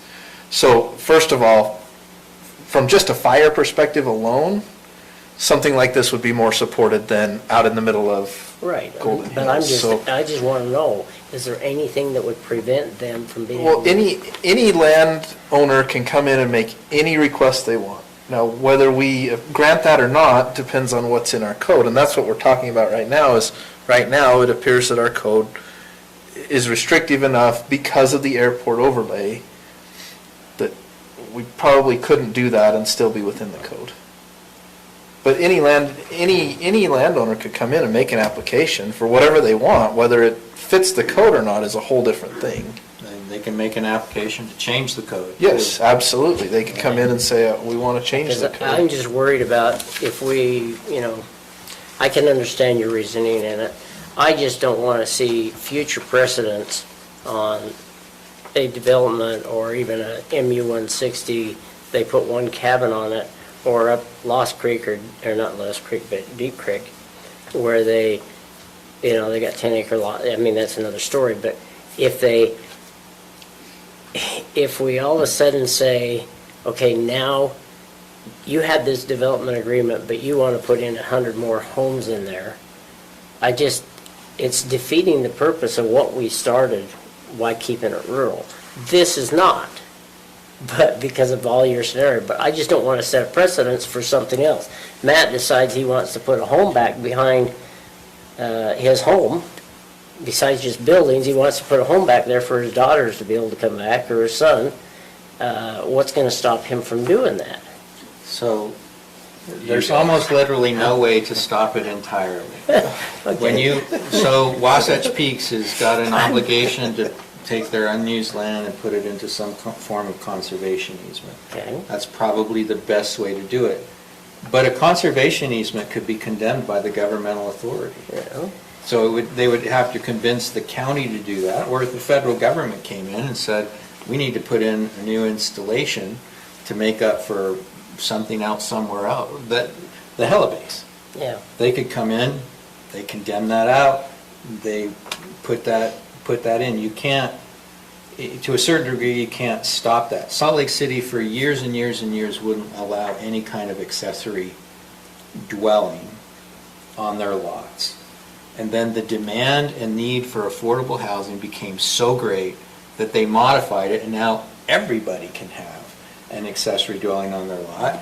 And with respect to other jurisdictions, the state legislature has put in, and when I say accessory dwelling, I mean in the same structure, not a separate home, but the state legislature is now stepping in and saying, you have a hard time restricting that stuff. Because there's such a demand for housing in the market. So we can do what we can with this current commission to make the best decisions that we can. Protecting it from the future in every circumstance is super difficult. Okay. Some of the thoughts I have, a little bit was what Blaine's thinking, but also citing, my concern is that we take one lot and say we're going to address that one lot for a rezone versus saying the entire, the area that zoned that. And if we're going to come in and say we want to change it from R120 to R112, what I would at least prefer is that we say, hey, versus just one single lot, let's make the whole area R112. I mean, I've seen the city actually changed, I think recently anyways, they changed to allow flag lots. And I could count, I bet there's been 5 or 6 flag lots be placed on lots where it's using that extra property because of what Commissioner McConnell said. So I'm not necessarily against it. I don't know if changing R120 to R112, I don't know if any of them is going to be able to do what the property can happen here because of the frontage. I think Dane might be the only one that could do that. I don't know, but Frontage and lot size. Yeah, so it's not, so I don't think it'd be a huge change or benefit, just, for Dane, but I don't think that'd be necessarily I don't know if it'd be a negative thing or not. But that'd be, we wouldn't be spot zoning, we'd be changing that entire area to a little bit of a denser, but I don't know if that'd. You would, we'd still have to address this with the provision of the airport. Correct. Correct. And if you did something like that, you'd probably want to not just change the prohibition under subsection 3, but also, because then that's a greater area that we're supposed to not favorably consider that now we are changing. And so it may require a more extensive change of the code if that's the way you want to go. And some thought, because, like I said, I think one additional home isn't making a big fundamental difference, but if we rezone it and somebody comes in and redoes the whole thing, then you're putting many more homes under. Potentially. Yep. It's a tough situation, because I'm very sympathetic to exactly where you're at. I think we all feel that way. We really do. I'd say go and talk to your neighbor. I'm going to just make a motion just to move this along, not because... Are you going to postpone it? I'm going to Allow them postpone it. If you're okay some- with, if you guys are okay with I'm that. okay I with would that. rather we postpone it and let's see where we can go with it. And if maybe something can be changed to make it work out. If not, it can't, but at least we can try. I need you to make the motion to so- close the public hearing first. Mr. Chair, I move that we close the public hearing. Second. All in favor? Aye. Thank you, Stacy. Sorry. And reconvene our public meeting. Okay, Lance has a comment. Well, I just, amending the airport overlay code requirements and modifying that language, that's a can of worms. We'll try and keep it, but that is going to be a complex discussion to only do just a little bit. And it's going to take some time. And I just want you to be aware of that as you're going forward. Okay. And so I will actually we'll have two motions, so there's going to be the future land use map motion and then the rezone map amendment are the two motions that you have before you. Okay. Mr. Chair, I move that we postpone action on the Wilkinson future land use map and rezone amendments. I'll second that. In one motion? Yeah. Make sure. We have it listed as one on the agenda, so I think it's okay if we do one motion. Okay, we have a motion to postpone both the Wilkinson future land use map amendment and requested rezone, made by Commissioner Newton, seconded by Commissioner Wilson. Any questions on the motion? All in favor? Aye. Aye. Okay. Let's see, one more item, and then I think we'll do another closed session. Budget hearing. So this is an item to open and make adjustments to the Morgan County 2021 budget. So is there a motion to adjourn the public meeting and convene a public hearing? So moved. Second. I'll second. All in favor? Aye. Aye. Stacy, do you want to just do any present? Yeah, quick explanation. We've reviewed these a couple of times. These are amendments that we'll be making to the 2021 budget. It's the budget you currently have in place. I've broken them down into a couple of different categories. Your first one is tax rates. This time last year, we set the budget based on what we assumed the tax rates would bring in.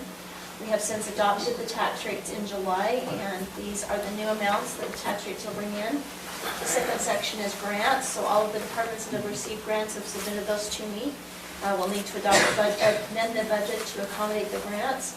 The third section is reimbursements, so any department that may have received any kind of a reimbursement have asked that those reimbursements be amended into their budget. The most notable one will be the fire and wind reimbursements. I've left that blank until we get a more definite amount. Those will be insurance reimbursements, and then the bottom section are those amendments that the commissioners have approved since the first of the year that I've been made aware of.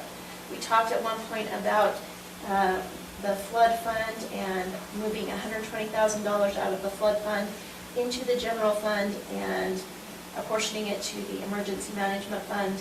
I misunderstood and thought that we were completely closing that fund. And you corrected me and said we were not, so you'll see that I made that change.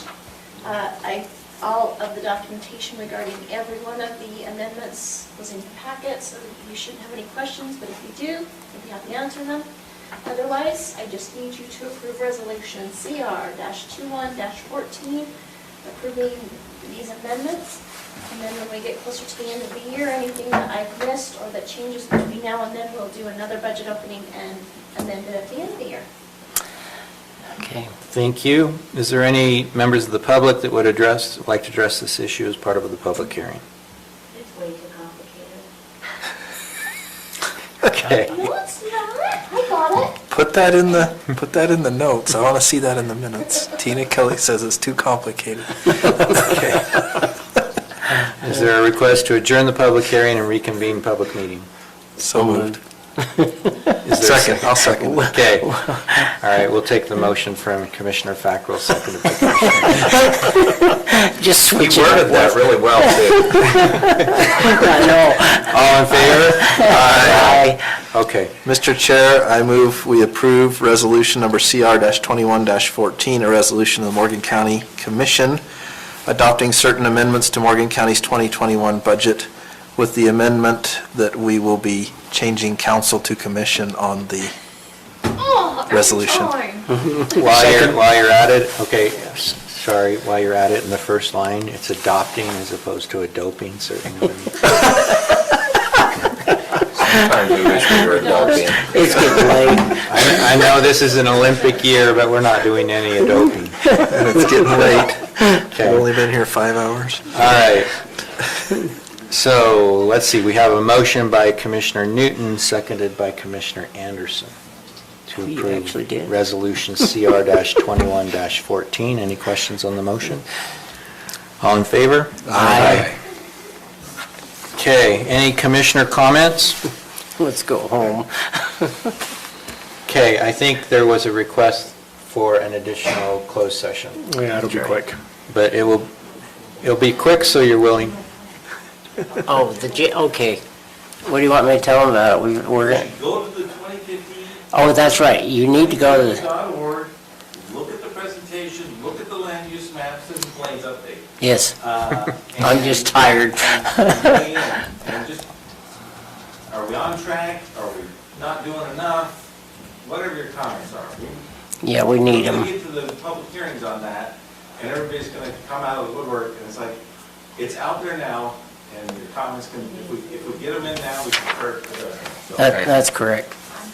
So I went appreciate to the that, meeting last week. Yeah, last week, Yeah, what was that, Thursday night? Thursday. Yeah, Thursday night. And I mean, I thought it was a good process. It's a little difficult to do both in person and online. The city has far better equipment than we do for public meetings. They use one phone. Really? Well, maybe, Two. do we have any money left over that we can use it for the rest of ours? We have a little bit. I mean, it's very We should have nice, a little bit. the wireless system, the speakers, the screens come up with what's over there, and so for a person like me that has to use glasses for this, but that just makes them blurrier, it's harder. Usually I have this screen, but anyway, it was great. But I think you're doing a great job in terms of what you're putting together and seeking the public input. It's difficult, frankly. The public input, like so many public things, is in contravention. There are conflicting points, but yeah, if you didn't get a chance, or for me, want to look at it further, then get on and make comments. There's part of me as a commissioner that didn't want to make comments in the public forum. I'm going to have my opportunity more than other members of the community to a large degree to look at it, but But I would like your comments earlier rather than at the end of the process. yeah, you don't want me at the end to say, this is a disaster, what have you done? Yeah, I think people need to get their voice out now, because that's what I noticed in that meeting too, is that all of a sudden they're coming up with their voices instead of doing it in the initial phases. But we want them now. We need to get them now. Well, yeah, we need it now, and we finally have something for people to respond to. Right. I don't blame anybody for not being able to wrap their head around what we're talking about. Right. There's no problem at all. It's coalescing and there's a vision out there.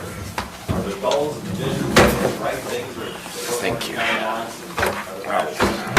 don't know if that's big Okay. enough, but that's... Any other updates from the commission? Yeah, Jared and I are working on the rec board. We may have had just a little bit of a setback, but we're still working through that, and we'll make headway. And I've been in touch with legal counsel for the school. So Okay. we're working through getting the facts straight and working on a good agreement. Good. And as far as broadband, internet, did you get yours in? Not yet. It's I'm up. waiting for the email, the phone call, or whatever it takes. Just let me know. Okay, because it is up. I saw Okay. it. I saw the tower.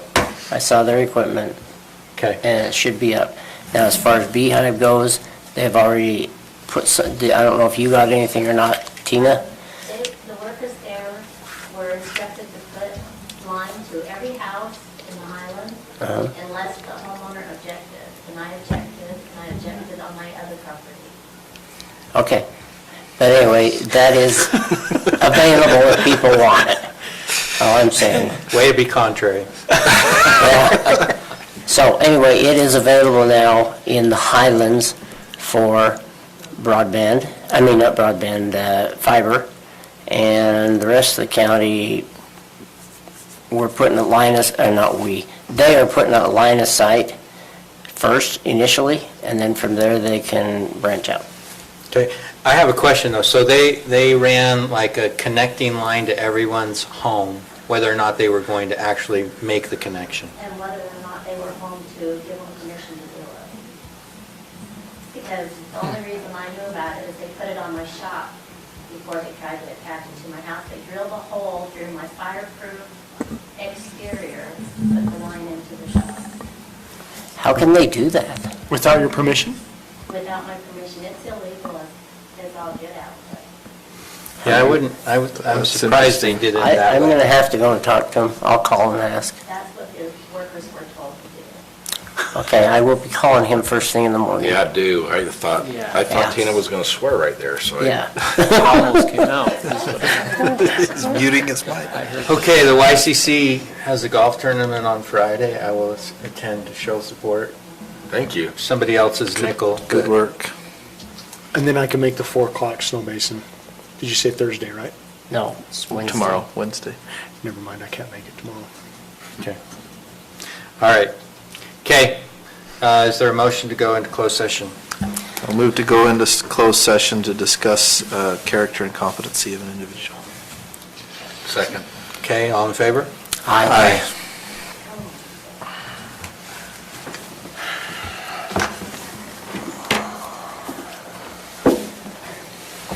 What was that Supreme Court case? Was it Lovato?